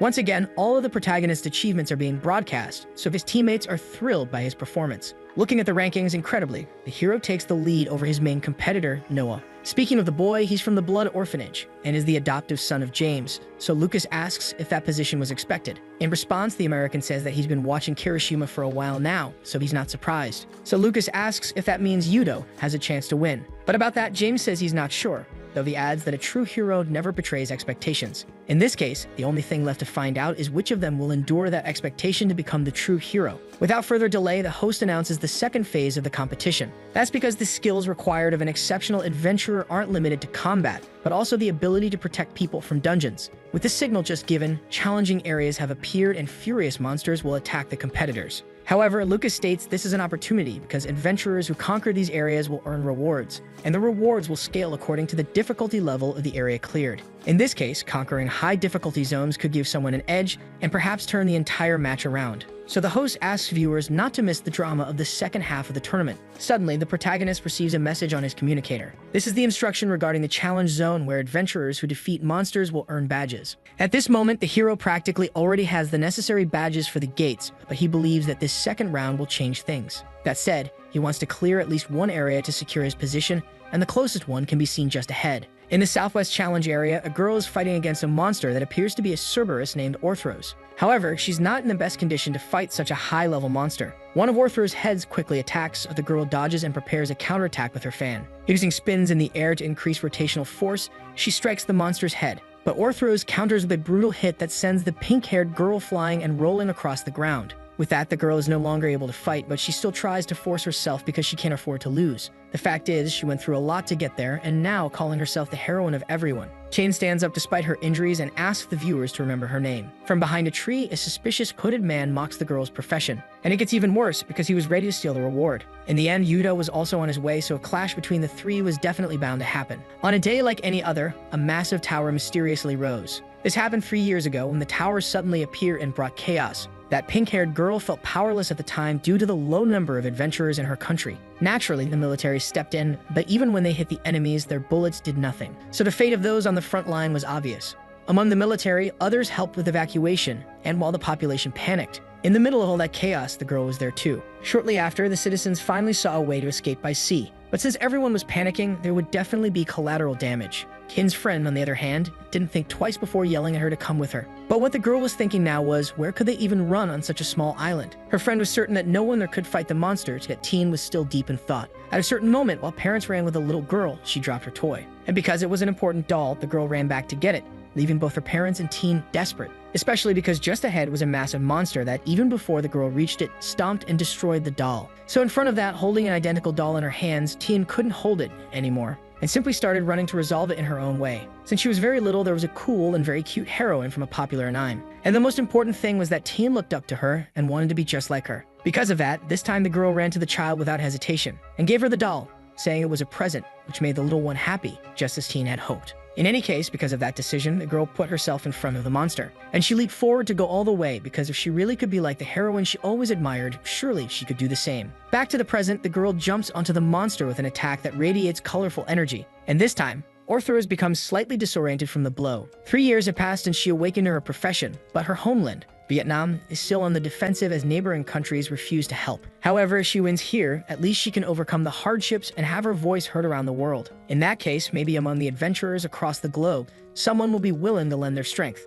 Back in the fight, the monster charges at full speed, and although she feels pathetic for relying on others, the girl declares she'll manage it. So she jumps once again, and using another one of her previous spins, attacks the monster with even more determination, which luckily works this time. Unexpectedly, a system reward pops up, granting 100 badges for defeating Orthros. With that, her goal of passing the qualifiers should have been accomplished. If not for the sudden appearance of someone else who attacked her from behind, slamming her into the ground with the impact of a punch. With a malicious smile, the man says he had been waiting for her. Stein, whose profession is boxer, had been waiting for the moment when the girl would defeat the monster. Initially, he was ranked 4th, but now he has defeated Tien, who was leading the scoreboard and humiliated her by stepping on her. On top of that, Tien has no shame in admitting he was lucky to face a cute girl. Still lying on the ground, Tien asks if he had been watching her all this time. The boy replies that patience is an essential virtue for an adventurer, but the girl claims that it's just cowardice. In that case, the boxer feels slightly offended and kicks the adventurer, saying there are no rules in a fight. To him, trampling others is necessary to stand out, and anything should be used to survive,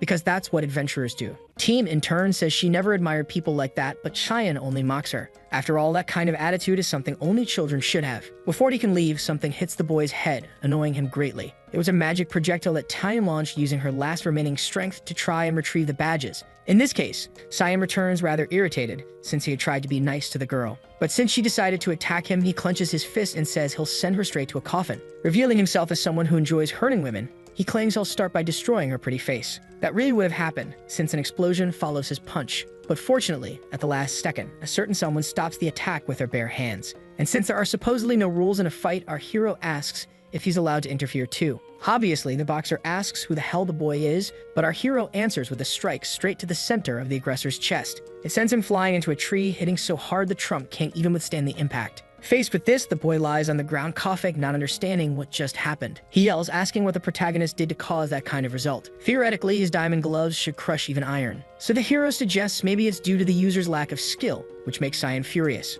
Once again, the cameras are focused on the protagonist, and with this new feat, Amir spills his drink in shock at what he's seeing. To explain, James comments that this former boxer caused a lot of problems until his license was revoked. Although he's unreliable, his combatability is high level, and the power of his punches, enhanced by his skills, is comparable to missiles. Faced with this, Lucas asks if Kirishima managed to stop that with ease. But the fact is that the boy didn't stop it, he redirected it. He received the punch with his left hand and then released the force through his right hand, channeling it through his relaxed body. Amir has heard that such techniques exist in ancient Eastern martial arts, so he's curious if it's something a sage can do. Facing the hero, Kyan asks if helping adventurers from other countries isn't being too soft. But the hero replies that he hates people who steal the fruits of others' hard work. Cyan in turn says he simply chose the safest and most reliable path, and although he initially wanted to avoid trouble, he pulls a cube from his pocket, saying they should settle things in the ring. When he throws it on the ground, an illusory place called Battle Box is instantly summoned. This is a death arena where neither party can leave until one of them can't continue anymore. With that, Cyan takes off his shirt, saying that the strongest in close combat is ready. So our hero responds by removing his jacket too and repeating the same confident words. This makes the boxer a little concerned, seeing that the boy's body is like that of a seasoned veteran. Without further delay, standing face to face, the sound of the gong is heard. Cyan charges and aiming to win in a single round. But unexpectedly, his jab is blocked, and even trying something low doesn't change the outcome. So our hero wears a confident expression, which drives the boxer mad. Wasting no time, Cyan goes all in, trying to land a blow. But it's Yudo who is actually applying pressure, and once again, by grabbing one of the boxer's punches, he redirects the impact right back at him. Cyan becomes desperate to know who this guy is, and even more, how he's still unknown. But regardless, our hero tells him to brace himself and hits him in the stomach, the crime of assaulting a woman. Which not only makes the boy lose consciousness, but also sends him crashing hard into the ropes of his own ring before falling flat on his back. With Cyan unconscious, the ring is undone, and our hero retrieves the stolen badges, along with the boxer's own. With that, the protagonist reaches his 10th badge. And during all that time, the girl says nothing, not wanting to confront him. But it wasn't like she needed to, since Yudo returned it of his own free will. With a smile on his face, the hero praises how cool it was that she didn't give up, even in the worst conditions. Still unable to look Yudo in the eyes, Teen thanks him for everything. But she forces herself to do it,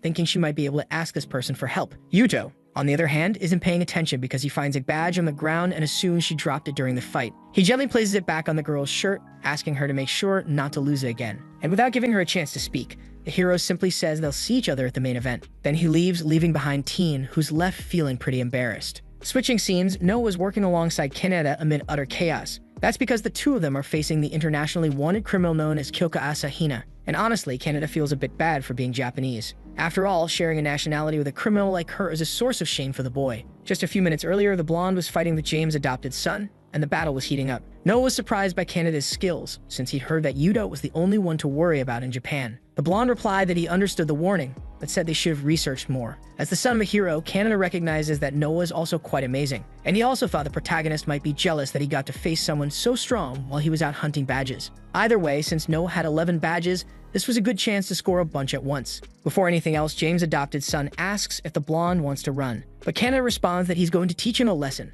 That's his motto. In the Kamijo family, there's no such thing as running from a fight. Instead of getting annoyed, Noah thinks that's awesome. With nothing left to say, the blonde announces his new skill, learned specifically for this day. It's called Sacred Knight's Resolve, which boosts physical abilities based on the amount of damage received in the past. In response, Noah says it's quite similar to his own. He has a skill called Heroic Qualities, which increases physical abilities based on damage dealt in the past. However, the opponent's confident tone annoys the blonde, mostly because it sounds a lot like his own. But about that, Noah charges in saying they'll settle it now, and naturally, their attacks are just about to clash. Until suddenly, a heavy sensation steals both their attention. Out of nowhere, a girl appears between them, blocking the boys' attacks, causing them to retreat and reassess the situation. The girl starts laughing, mocking the candidate from Japan, because to her, this level of power is laughable. Now that he can observe her better, Kaneda realizes this is Asahina Kyoka. After blocking the attacks of two of the top candidates with ease, Lucas introduces her as the representative from Indonesia. But even he only now realizes that this person is Asahina, and the same goes for the spectators on the panel.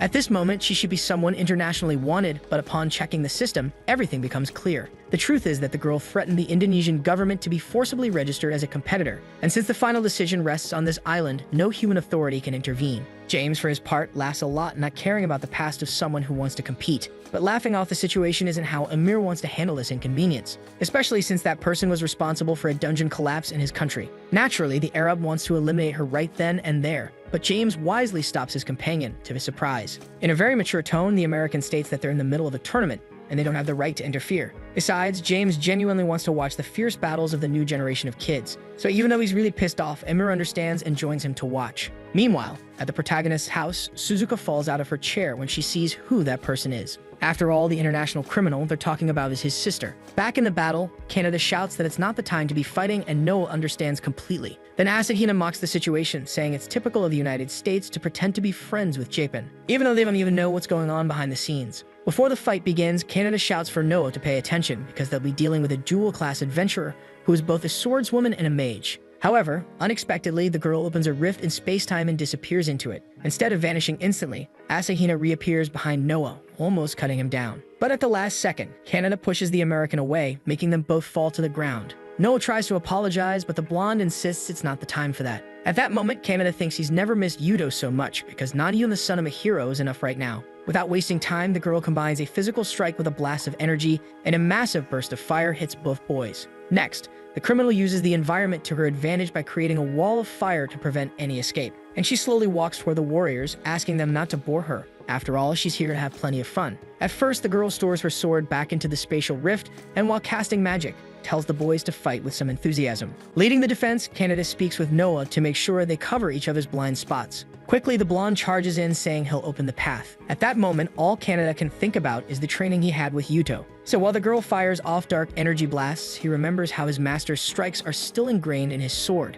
Because of that, Kaneda doesn't fear advancing against her attacks. After all, now is the time to show the fighting style he created, so those training days won't have been in vain. He then draws another sword from its sheath and envelops both in electric magic, demonstrating his power. Asahina, in turn, finds it very interesting to see a holy knight dual-wielding swords, but she responds with even more attacks, wanting to see how far the boy's abilities will go. Surprisingly, even while concerned about the situation, the blonde keeps defending himself. This gives Noah a chance to advance from behind without worrying about being hit by magic blasts. And within seconds, the moment finally comes for the blonde to open space for the hero's son, who prepares a powerful punch, making it seem like it's all over. But Asahina remains bored, thinking the strategy is terrible. To prove her point, she sticks her arms into spatial rifts and unexpectedly applies a distant rear naked choke, disabling the boy from advancing. Kaneda uses this disruption as an opportunity to attack the criminal from behind. But once again, she doesn't worry since she can cast magic even without her arms. Even so, Kaneda is fired up with a plan in mind. He quickly drops his sword and charges in with his fists, and despite never having tried it before, he replicates his master's 1-inch punch.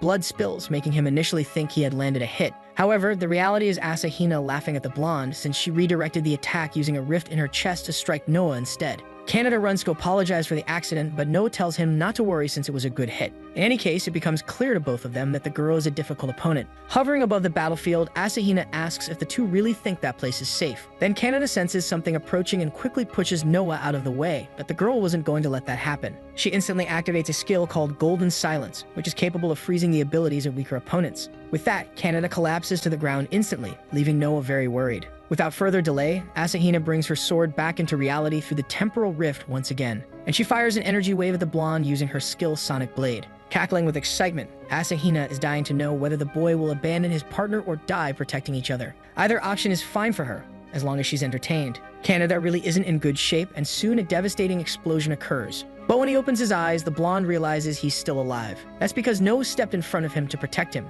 since now he considers him a partner. Asahina is clearly annoyed by that, so she places her arms into the spatial rift once more, and begins taking down several adventurers, also managing to steal their devices. Kaneda can't believe the girl managed to steal so many devices in just 1 second, and Noah feels the same, completely shocked by the difference in level between them. With another portal open, Asahina assures them that the next time they meet, they'll have even more fun. But she also acknowledges that this will only happen if they manage to catch up with her, and then she simply vanishes. With the injuries he has now, Noah believes he won't be able to keep going. However, Kaneda quickly offers to bandage the boy's arm. Noah shouts that since the blonde can still fight, he should just take his badge and run. But Kaneda yells even louder that he needs to return the favor. This fight will have to wait until the main event happens. Therefore, until the final moment, the blonde asks for them to move forward together. So with only a tiny bit of time remaining, Kaneda walks toward the goal while holding Noah. Back at the center of the arena, Lucas announces that many adventurers are already reaching the objective. So naturally, it's time to introduce the audience to the adventurers already confirmed for the final. With a total of 157 badges, the criminal Kyuka Asahina is currently in the lead. Next, Max Henry surprisingly reached a total of 149 badges. After him is the hero's son, James, who got injured during the last fight. But thanks to the Holy Knight who supported him, the two had a combined 148 badges. Finally, the last to be introduced is Tin, who ended with 112 badges due to a reward. That said, there are only 3 remaining spots still waiting to be filled. Canada believes at least one person should drop out of the tournament, which No agrees with. However, instead of hoping for fewer competitors, Tin was wishing that person would show up in time. And as a result of her prayers, the Japanese survivor of the dungeon collapse in Japan, Yuto Kirishima, appeared. And regarding his achievement count with an incredible 248 devices, our hero appeared in the competition. Finally, the rankings end and the final tournament begins. But before that, the host asks everyone to take a look at the special system for enjoying the main event. As everything is broadcast on the massive digital screen above the arena, this program is presented on the LED. This is a unique technology from Atlantis that measures and analyzes battles, assigning scores to adventurers' combat abilities. That said, first Lucas announces they will check a mirror and makes it clear that average good numbers are around 1,000 points. When analyzed, the Arab's total power is over 7,000. Which was already expected from someone so strong. Now regarding the strongest adventurer, James Blood, he has an impressive rating of 9,300 points. In this case, Amir starts doubting the system's accuracy for being nearly 2,000 points behind. Either way, Lucas now tells the audience they'll check the scores of the event participants. Canada, the first to be evaluated, has a total of 4,500 points. Tian, on the other hand, is rated slightly lower with 3,800. Next, Noah's evaluation reveals 4,500 power points. Max Henry is revealed as an adventurer with a total power of 4,300. Zuru, a previously unshown participant, has 4,900 points. And Reed Hellickson, who is in the same category, has exactly the same amount. However, sitting at the very top is Asahina, with an astounding 10,000 points, which leaves Noah very surprised. Something like that is unbelievable to the adventurers as it even exceeds James' stats. So the girl enjoys the moment with everyone stunned by her strength. Canada sensed it directly during their battle, but didn't know the gap was that huge. If things continued like this, her victory could be possible, and although no one knows what her goal is, the world would essentially be under her control, which would obviously put everyone in the face of a massive crisis. Anyway, it's time for the final participant to be tested, our protagonist. And unexpectedly, the technology encounters an error when trying to scan his total power. At first, Lucas gets worried, thinking it might be a system malfunction, but our hero believes it's the work of the successor, who's hiding his power. Incredibly, the spectators interpret it as a sign that Yudo's power is so massive that it can't even be measured. In this case, Yudo feels relieved, though Canada doesn't understand what's happening. And from James to Asahina, they all get excited. Max, on his part, can't believe the results, especially since just the boy's physical strength alone already gives him 4,800 points. Therefore, the Brit firmly believes this is the person everyone should watch out for in the tournament. With a shout, Lucas announces that the true power of the hero will be revealed when the match begins. Therefore, the tournament bracket that everyone has been curious about is now revealed. And since our hero will face the winner of the first battle,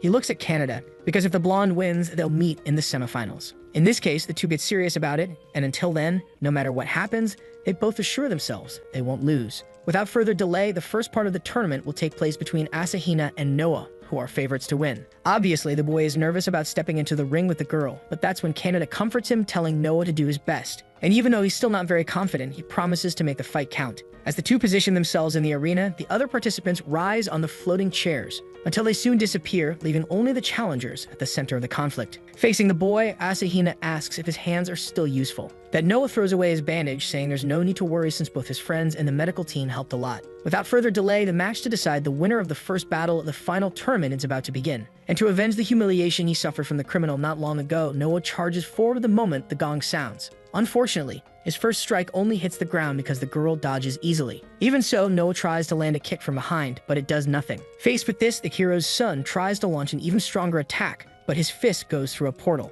And when that happens, the girl asks if Noah knows what will happen to his arm if she closes the rift now. However, realizing the situation, the warrior uses his willpower to dispel the portal, which excites Asahina because apparently he's going to show more than last time. In response, the boy asks if the girl forgot about his profession as a hero. By showing his strength, he empowers himself, and with this crowd watching, it makes him better than ever before. Even so, just as one of his strikes gets close, the girl defends herself with a large-scale spell, which not only hits the boy, but also sends debris flying toward the stands, even making a child seek safety in their father's arms. Faced with this, Asahina asks if the so-called hero isn't going to help the public. But since this is a 3D hologram, the boy says that real bodies won't be harmed, which causes James to react with a bit of disappointment and Asahina with deep boredom. This time, the girl is the one who advances, pulling her sword from the time rift, but the boy blocks it at the last second. Still, little by little, the warrior's strength starts to weaken more and more. and the criminal's finishing strike drags Noah, shattering the arena floor. For someone who brags about being a hero, Asahina says he's nothing. And without wanting to explain, she simply raises her weapon, saying he doesn't need to understand everything. But she also makes it clear that she doesn't need to fake while summoning dozens of black energy orbs. Noah, on the other hand, still has to figure out what she means by not needing to understand. But already fed up with it all, Asahina bids the boy farewell by launching all those attacks at once. And when his health bar reaches 0, Noah burns with pain until he falls face first to the ground, making Asahina the big winner. At that moment, silence falls over the arena, and even Canada remains stunned. Yuto, on the other hand, suddenly jumps from his seat after realizing the criminal is planning to do something more. When she raises her sword, Lucas shouts for someone from the protection team to stop her. But when the slash came down, no one was there in time. No one except a certain someone who managed to arrive at the last moment to defend James' son. That was our hero, and Asahina said it was a pleasure to meet him. Already injured for not being able to stop the attack perfectly, Yuto declares that the match is over. And that attitude leaves Noah confused since the boy represents another country. Without caring about that, Yuto shouts again that there's no reason to continue. In response, the criminal attacks, saying that a spoiled child needs to be taught a lesson. Thus, once again, the sword's slash hits the protagonist and Noah screams desperately for the boy to stop since his profession isn't that of a hero. So there's no meaning in showing that kind of resolve to the public. Even so, our hero remains determined and with all his strength, sends the criminal flying back. That's because to him, profession doesn't matter since a true hero doesn't need a reason to help someone else. Hearing that deeply moved Noah because all this time he had thought of heroism as just his class. Asahina, on her end, explains that she was kind of bored but wouldn't mind cutting down the boy instead of his friend. So the protagonist declines that invitation, since the two of them are already set to face off in the final. And since Asahina is someone who always saves the best for last, she agrees to wait a little longer. Thus, once again, the winner of the first match is crowned, and fortunately, Noah is taken to the medical station alive. But before leaving, Noah calls the protagonist with his last bit of strength and thanks him from the bottom of his heart. Back at the presentation, in a stroke of bad luck, Yuto is chosen to participate in the next match. Concerned about his friend's condition, Canada shouts for the hero to go get treatment right away. However, Yuto sees no need for that and exchanges a smile with a blonde, saying he'll use his motto to his advantage. Back in the seats reserved for the next participants, Max receives a messenger animal that says Yuto should open a certain door. And in that case, he wonders what's on the other side, suggesting maybe there's a princess in distress. Noticing the Brit talking to an animal, Canada gets curious about what he's doing. And back in the arena, as the ring is being set up, the host raises the question for viewers. Will Yuto actually be able to fight? Zuru, who is kneeling, comments that although the battles are ruthless, he won't dishonorably focus on the injury. The hero appreciates the kindness but asks him to fight seriously. Although the protagonist stopped the bleeding using magic, his right arm is now useless. And without further delay, just as the host declares the start of the second match, Zhu charges forward at high speed. Contrary to what he said earlier, the warrior's attack is quite cowardly. Teen yells that it's unfair, and Canada sarcastically points out how obvious that is. Back to our hero's perspective, he dodges several kunai being hurled at him. Then he questions what made Zhu change so drastically. Yuto shouts, reminding him that he told him to come at him seriously, and slams the ground mid-sentence, sending rocks flying across the arena. And very cleverly, they act as a shield against the opponent's kunai. Using this opportunity to his advantage, Zhu appears from the flanks. With a devious smile, he explains that his profession is assassin, which allows him to summon infinite hidden weapons. Yuto, in turn, replies that he talks too much and might not be suited to be an assassin. Zhu's massive shuriken clashes with the protagonist's fists, cracking the weapon and forcing the warrior to retreat. Faced with that, Zhu admits the protagonist is strong, even while injured. Therefore, Yuto says he's honored because he's truly happy to be fighting the world's greatest adventurers. But despite praising that spirit, Zhu says playtime is over. Suddenly, right in front of the hero, a window appears showing a very troubling video. That's because, in the exact location where he left for the tournament, that S-rank Lancer was standing with his companions. As the protagonist suddenly stops moving, the host questions why. And finally, he reveals the reason he's there. He was hired to kill Yuto. After shaking the boy, a strike lands, and since the lives of his friends and family are in their hands, Zhu believes the hero understands the meaning behind it. Even so, the hero's allies don't understand what Yuto is doing, and others don't even care. In the end, Yuto finally realizes that the Kujo group is truly the one behind all this. If it were just about him, he wouldn't care. The situation is different when it's the people he loves. On top of that, while he's distracted, the warrior takes the chance to rush behind him for a finishing blow. However, even now, something Yuto sees on the digital screen restores his confidence. So just before the attack can land, the hero suddenly turns toward the assassin and lands a powerful punch to his stomach. One that not only makes him cough up blood, but slams Zuru's body into the ground, dropping his health bar to 0. In this way, the victorious fighter is officially Yuto Kirishima. With the weight of defeat on his shoulders, Zhu questions the hero's decision, since there are still hostages. However, the fact is that the protagonist trusts his sister and his friends,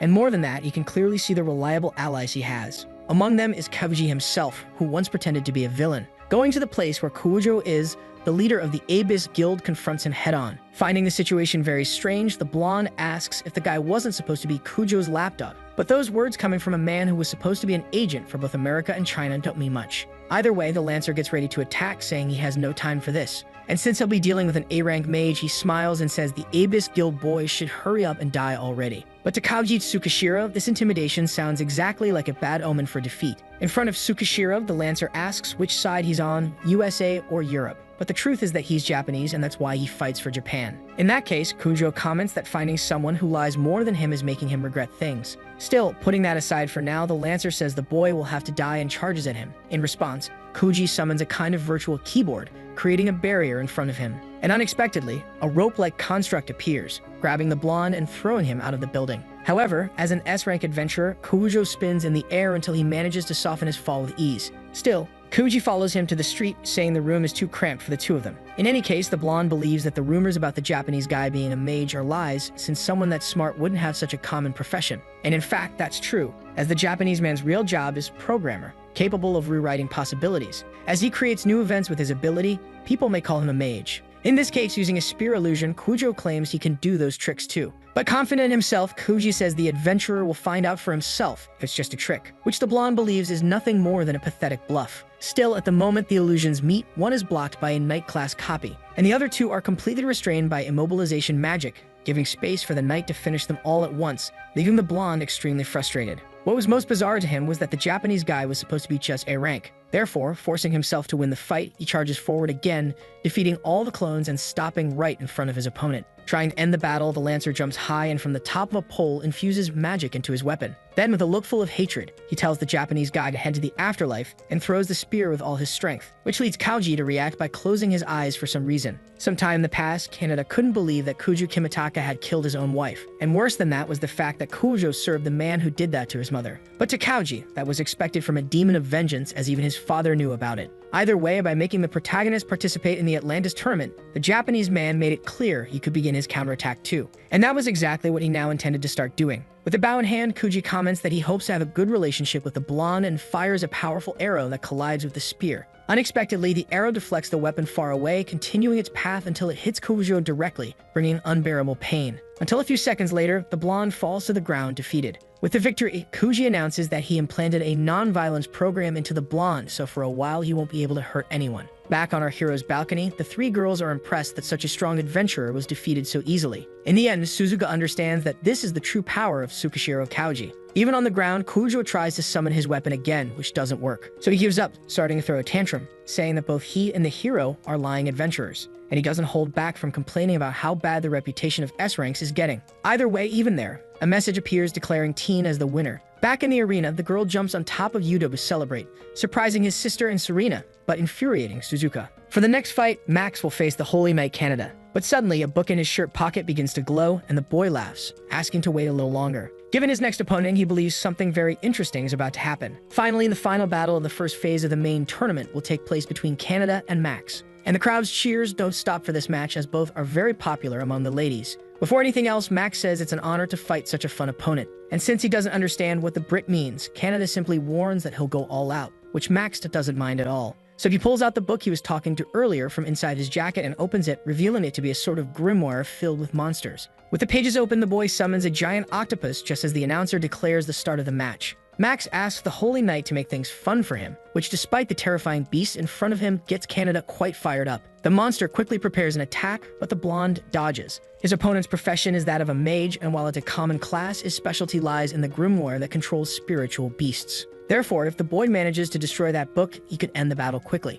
When it's time to strike, his attack is blocked, to Canada's surprise, as he didn't expect such a fast reaction. And with the boy's sword stuck, he gets hit by a tentacle from the beast that nearly throws him out of the arena. With pride, the Brit comments that an octopus is made up of 100% muscle and is stronger than it seems, saying the fun will start now. Suddenly, the beast begins transforming to Asahina, leaving the blonde totally confused. And even Lucas is lost, shouting to the audience that this is completely unexpected. This even prompts the real criminal herself to call out Max for pulling weird tricks. Regardless, the Brit says the blonde is quite an interesting person. He asks if the boy is already familiar with the octopus imitation skills, and explains that this ritual causes a monster to take the form of the opponent's greatest fear. Then he asks if Asahina is a trauma for Canada, startling him, but he quickly responds by charging straight toward his fear. Their attacks collide instantly, and the blonde is shocked to realize that the copy's power rivals the real one. Even so, Canada thinks that this Asahina shouldn't be capable of using her actual skills. But when he attacks, the idea proves wrong, because she splits through a portal. And to everyone's surprise, she suddenly begins replicating all of the criminal's abilities.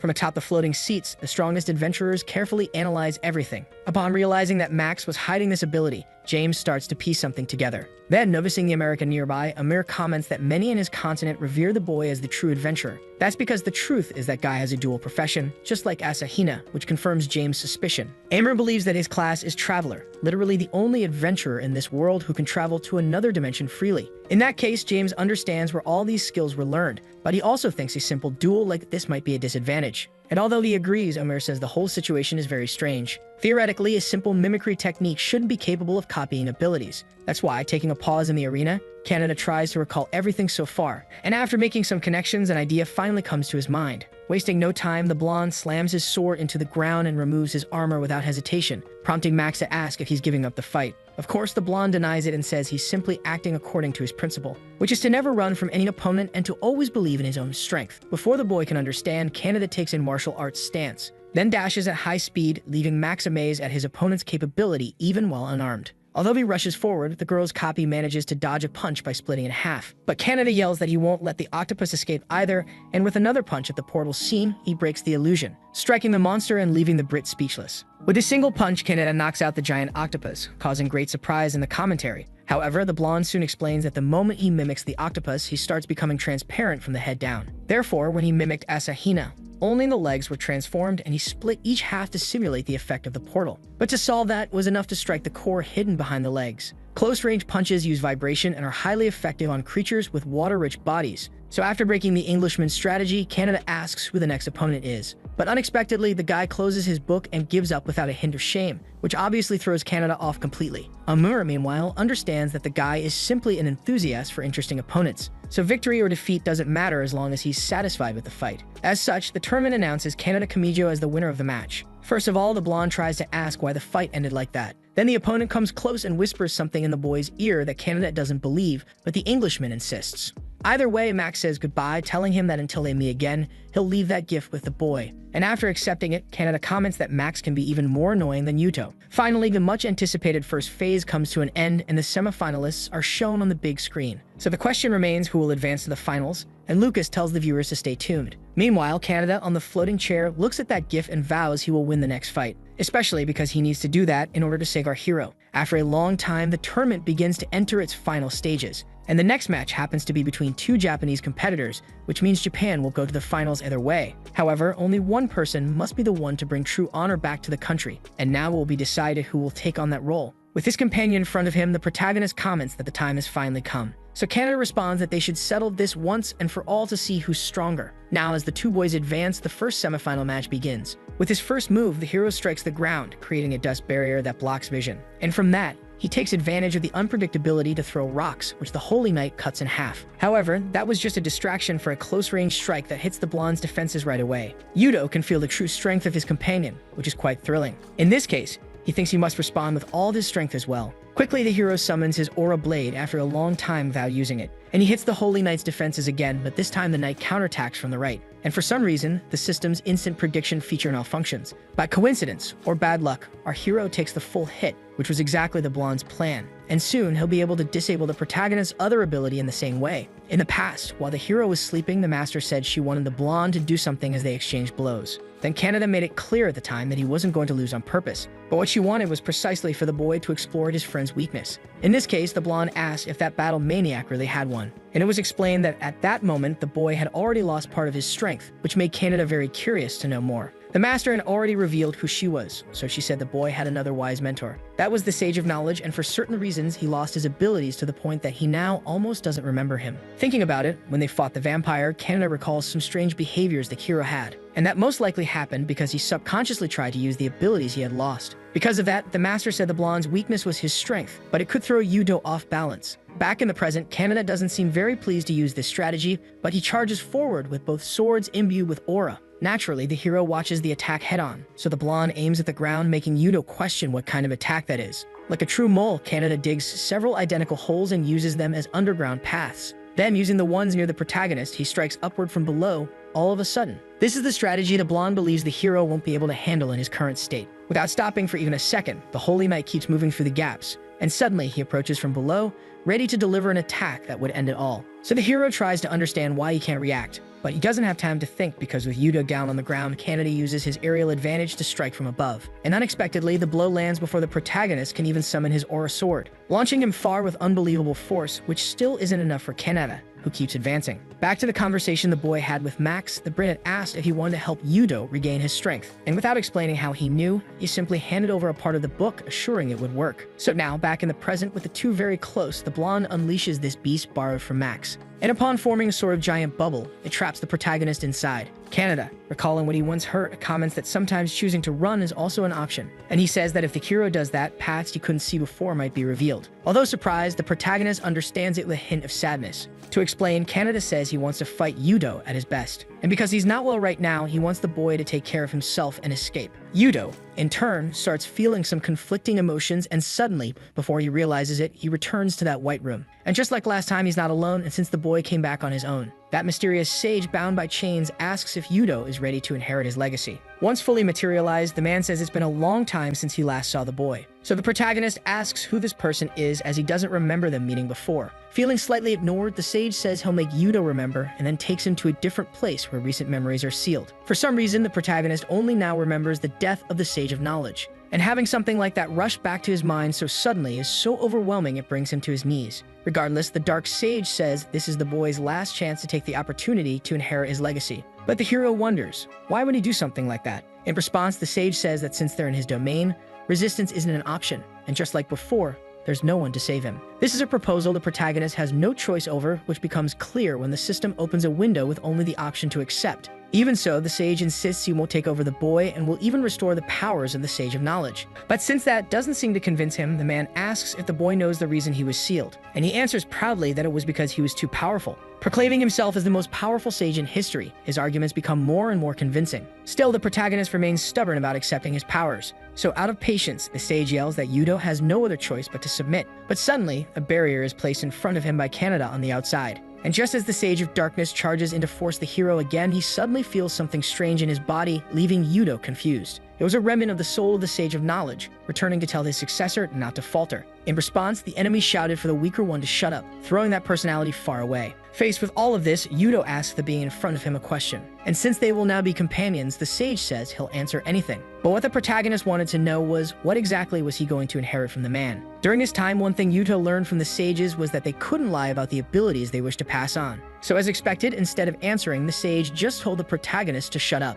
also saying he was a very annoying student as he wrapped him in black ropes that restrained him. However, in the case of such a desperate student, the man reveals himself as the Sage of Death, who desires the destruction of the entire world. His goal is simply to bring emptiness to all living beings and finally put an end to this rotten and repulsive human world. Obviously, even in a horrible situation, the protagonist resists, so the sage tells the boy to give up because he'll never escape those chains. However, to his surprise, the boy broke free because, with Kaneda's Meg's blessing ability, Yudo's stats received a considerable boost. That man can barely believe that something like this is interfering with his mental realm. But now the protagonist calls out the sage, saying he was right about the world not being beautiful, since every time he had hope, he was betrayed. Still, Yudo says that sometimes one can find happiness where they least expect it. The sage begins to tremble with rage and charges forward to attack, claiming that one day the boy will fall into the deepest despair just like he did. But the hero replies that to think that way, he must have trusted something that freezes the sage in his thoughts. Because the host's conviction exceeded expectations, a seal was unlocked, and with it, a shining golden light appeared, telling the boy to take it all for himself because this was his first and last gift. The protagonist's hair turns yellow and burns like the sun, and the death stage asks what is happening. Unfortunately for him, it was just Yudo reclaiming what was precious to him. With the aura sword once again summoned, the protagonist charges faster than ever before. And as he confronts him, the sage thinks that one day he too wants to save him, because it will be with actions like these that Yudo might one day become the adventurer he wants to be. After a well-placed strike using his new powers, the ceiling gates reappear once again. and in an instant, the Death Sage's possession is undone as he begins to be sucked back into imprisonment. Thus, at the moment the gate closes and everything begins to fade, our hero holds the body of the Knowledge Sage, who fortunately wakes up in great condition, making Yudo happy for his return. Back in the real world, Canada bravely holds up a shield against attacks aimed at our hero, which outrages the audience. Ting tried to help, but the chairs have an isolation system in emergency situations. As for the one responsible for this attack, it was the S-rank adventurer named Raiden. Since the tournament was already nearing its end, the Kuju group panicked and spent a fortune hiring an assassin. So now, an S-rank killer was relentlessly attacking the blonde, who could do nothing but endure the damage for his friend. Suddenly, with one more shot, unfortunately, the Holy Knight's protection breaks. And as many in the audience watch, the assassin says that this will be the end. He launches an even larger projectile toward the Holy Knight, which explodes in the center of the arena. However, along with the light of the explosion, a distinct golden light appears. Bringing hope back, Yudo returns to the battlefield. He immediately thanked Canada for protecting him so much. But now that he was fine, the protagonist said he could defend himself on his own. The United Arab Emirates paid enormous amounts of money and orchestrated many schemes during the qualifiers, sending assassins. But the trump cards were meant to be saved for the end. Therefore, the strongest adventurer from Russia, Raiden, who could surpass even James' firepower, was sent in. However, what angered the businessman was that even then, the mission still hadn't been accomplished. Back in the arena, just before the barrier broke, the host looked to the sky, asking what was going on. And soon he shouted, identifying himself to the operations team as Lucas, demanding the match be stopped and the chairs unlocked. But since the system was controlled by Atlantis, there was nothing they could do. That was when the first explosion from the helicopter assassin's attack occurred. Raiden praised how much the Holy Knight was enduring, but declared that now it would end. Thus, he launched an even stronger projectile, and since they were the adults present, both James and Amer stepped in front, causing the projectile to explode directly over the two, resulting in a blaze visible throughout the arena. Tien became very worried that something might have happened, even more so because it was explained that during the match, those sitting in the chairs couldn't use their abilities. Raiden, for his part, could only laugh, having unintentionally defeated the strongest men in the world, and with that, no obstacles remained. That wouldn't have been true, if not for the protagonist who appeared in a beam of light with a new transformation. And after thanking his friend for the protection, he made it clear that now he was going to fight. In just a few seconds, our hero creates a sort of giant arrow and aims at the helicopter with the intent to pierce it. Thus, the Aura spear is thrown at the S-rank adventurer, and in an instant, the helicopter is split in half, which causes it to explode completely. Meanwhile, Koji deals with other setbacks and watches the hero's actions from afar, feeling very happy. After all, now he could finally say that the son of the deputy commander had awakened. Sometime in the past, in a faraway place, 3 people were standing face to face with a flying monster. At that time, there was an A-rank dungeon break called Amaterasu, and the leaders of the expedition were Yusuke and Nagisa Kirishima. Kauji, who was still a teenager, was worried because no S-rank reinforcements were coming, which would make everyone else nothing more than sacrifices. Still, the boy shouted, asking to go with the group, because he couldn't just stand still after the captain's death. However, that outburst made Yusuke scold Kauji, saying that precisely because the boy cared about the adventurer system, he needed to stay alive. At first, Kauji didn't seem very happy, but his expression changed when they asked him to take care of their son. That day, Nagisa revealed that the child had been born with an overwhelming amount of magical power, but couldn't handle it. So they had no choice but to seal him for now. However, on the right day when their son was ready, the parents asked Kauji to guide him on the right path. Luckily, back in the present, the power of the Abyss Guild leader wasn't needed since Yudo did everything on his own. For some reason, the Lancer nearby also asks what's going on for the hero to become stronger. Then Kauji explains that this is actually just his original power that had been sealed. Something like latent potential very similar to what appears in a certain famous anime. Anyway, the two of them now need to fulfill their responsibilities, and for that, Kauji breaks down one of the doors, coming face to face with his father, who shouts, demanding to know why he's there. The blonde casually replies that it's been a long time since they last saw each other, and Kauji mocks him, saying he thought the boy's role was to witness the end of his father. Naturally, the CEO is furious to see 2 traitors in the same place. But to respond, the son says it's a misunderstanding. Kauji was never on his side, not even for a second. At that moment, agents from the International Ministry of Guild Management appear, and for the crimes of illegal interference in Atlantis, along with numerous murders, one of them declares Kimitaka under arrest. Even though he becomes very distressed by this, he understands for a moment that it's the end. In the past, one of the employees had questioned the president since the dungeon was property of his wife's guild, but he didn't care because aside from being too much for her, they shared the ownership of everything. And more than that, the plan at that moment was to send her into the next dungeon break, because if everyone died, it would just be considered an accident. In desperation, the businessman begins to run, and before the others could do anything, he throws himself out the high window. However, even though he hurt his arm and part of his chest, Kuju appears, saving his father by grabbing him by the tie. But it wasn't out of kindness, because the boy wouldn't let Kimitaka die so easily. Not before he paid with suffering for all the sins he's committed up until now. In the end, the businessman was taken away by the agents, and Kuju commented that it was quite a dramatic end. But Kuju replied that it was just the beginning, pushing him toward his father's chair. And regarding the meaning behind that, for all the sacrifices the boy made for his revenge, his punishment would be working for others in that company. Obviously, Kuju refuses to do something like that. But at that moment, Kuju recalls when he said the two of them would have a good relationship together. And more than that, he warns that he installed a program in the blonde to make sure he couldn't escape the position of president, which completely breaks Kuju's spirit. Heading back to the arena, our hero comments that Canada really went overboard, and the boy replies that being reckless isn't something exclusive to Yudo. Max, in turn, rushes over to tell Canada to rest because he can't fight with those injuries. And that's something the blonde already knows. But he still has things to resolve. Because of that, a warm healing energy suddenly surrounds Canada's body. This was a blessing from Atlantis, so they could finish the fight fairly, which was very good to know. In this case, Canada suggests that the loser has to grant the winner a wish, and Yudo agrees since he's always wanted to keep adventuring with him in the same guild, which coincidentally was the same thing Canada wanted to ask if he won. So with this fight, they would decide who would leave their own guild to join the others. With the two facing each other, the blonde asks if the hero remembers the days they fought countless times during training. So Yudo replies that he does, and as for the record, it was 0 wins to 999 losses. To comfort his friend, the hero comments that the Holy Knight's job is to protect others. But as a sage, he shouldn't be good at martial arts either. Regardless, the blonde doesn't want to use his profession as an excuse. And even though the hero tries to, he says it's something he can't accept, which Yudo understands. Thus, the two get ready to begin the fight, and Lucas announces that the first semifinal match, which had been interrupted due to issues, will now continue with both players wanting to proceed, but he notices something. Suddenly, a giant tree sprouts on the north side of the arena. One theory is that Atlantis Island wants to see the conclusion of the battle between the two. And seeing that even the masters are present, the boys understand they can't give a shameful performance. But our hero apologizes because he's absolutely going to secure his 1000th win. Not wanting to let that happen, Canada rushes in, clashing their weapons together.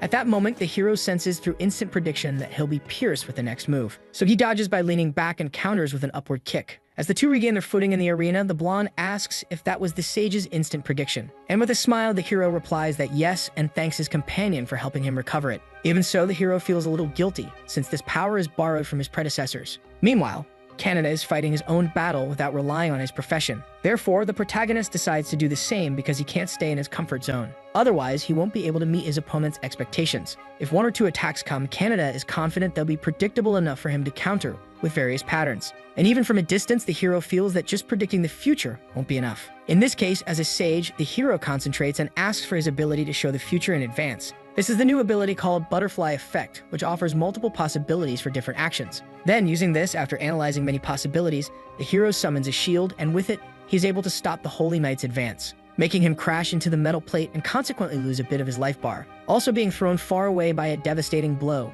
Even so, while still in the air, the blonde refuses to lose and throws his swords. He starts running after them, and since they're aimed at the protagonist, he charges in for close combat using 3 different attack forms. Then he shouts at the protagonist to come at him, and Yudo shouts back that that's exactly what he wants. With great determination, the two warriors land punches on each other, dropping their life bars to a critical level. And then an explosion erupts, kicking up dust and leaving everyone anxious to see the outcome. In the end, the blonde's swords were seen in the sky and soon fell to the ground a few seconds before their owner, the Holy Knight, also collapsed. And so by a narrow margin, the winner of the semifinal match was crowned as Yudo Kirishima. Lying on the ground, the blonde begins to reflect on his 1000th defeat. But he soon accepts his fate, though he does comment that using a shield isn't really the protagonist's style. To which Yudo replies that, ironically, he hadn't used one until now because it was a painful memory from his past. However, now he understands that it was exactly thanks to his past self that his current self can exist. Canada, in turn, can't quite grasp the meaning, so he simply reaches out his hand. The hero smiles, calling his friend to go on an adventure together, which Canada gladly accepts, since that was their agreement. With that, only 2 matches remain in the main tournament. First, the match between Asahina and Teen will begin as the second semifinal game. But right as the announcer declares the start of the match, the pink-haired girl is attacked from behind. The protagonist group is completely shocked, and the situation is desperate because Teen doesn't even have a chance to defend herself. On top of that, since she's a criminal, Asahina has no qualms about going further and tightening her grip on the girl's neck until bad things start to happen. This leaves the announcer so stunned that he has to collect himself before declaring Asahina the winner. Even so, he has to yell at the competitor to let go of the other, but even with the match over, Asahina doesn't seem to care. So once again, the protagonist has to step in, launching an attack into the arena. And with Teen in his arms, he remembers that he had already said he would meet her in the finals. Therefore, filled with rage, he orders the criminal not to hurt anyone who isn't involved. With a very cynical smile, Asahina apologizes, saying she didn't even realize she had won. Wasting no time, our hero asks Canada to take Teen to the medical team. Then, before leaving, the blonde calls out to Yudo once more, this time just to wish him good luck. And so the finalists of the Atlantis tournament finally stand face to face in the arena to settle their differences. Back at the protagonist's angel house, the girls try to explain to Suzuka that the teleportation device only works one way. So Serena asks if the girl will still go even though she can't return through the same path. But the girl agrees immediately, just thinking about everything her sister is doing. After all, if she doesn't go, Suzuka truly believes that Asahina's fight will never end. Now that the play has finally reached its conclusion, the criminal comments that they can start fighting. If he wins, Yudo demands that the girl apologize to Teen for what happened. But Asahina replies by asking why he cares about that weakling when he has her right by his side. No more words are needed. Lucas announces that this is the final battle, so whoever emerges victorious will become the king of Atlantis. Thus, the final match begins with the world's attention focused entirely on the two. Summoning his aura sword, the protagonist charges forward, furious, declaring that Teen is not weak. Asahina, in turn, draws her weapon too, laughing hard at how angry she managed to make the hero, until their attacks clash. Unexpectedly, the protagonist's weapon cracks hers, so Asahina acknowledges Yuto's strength. After all, she has a special trait: she loves strong people. But while she tries to defend herself with all her might, a memory of a little girl comes to the hero's mind, leaving him confused. Regardless, Yudo retreats, dodging another one of Asahina's strikes and defending as she closes in. But once again, a memory of the girl surfaces, which can only mean it's Asahina's past. As they exchange blows, the day when the now criminal was taken by corporate executives comes to light. And beyond that, memories surface of the suffering she endured as a test subject for greedy scientists. Between strikes, Yudo can feel how painful it was for her to be trained as a knight from such a young age. And the worst part of it all was that her family supported it because of the money it brought in. In the end, during this fight, all of Kyuka Asahina's repressed feelings flow freely through her blades. It is showing the moment she came to visit her sister despite everything. Because after escaping that hell, she felt awful for having become a fugitive. Back to the fight between the two, the martial arts master asks what's distracting the protagonist. Even the Sage of Knowledge realizes this isn't good. Apparently, along with his awakening, one of the Sage's abilities was inherited. Normally, it's a skill that allows him to see the enemy's past and from there identify their weaknesses. But knowing how kind the protagonist is, maybe it only made him more compassionate. Asahina becomes very irritated with the hero's bothersome behavior. But just when she has the chance, he shouts that the girl never wanted to fight, which obviously makes her uncomfortable since it's not like the two of them even know each other.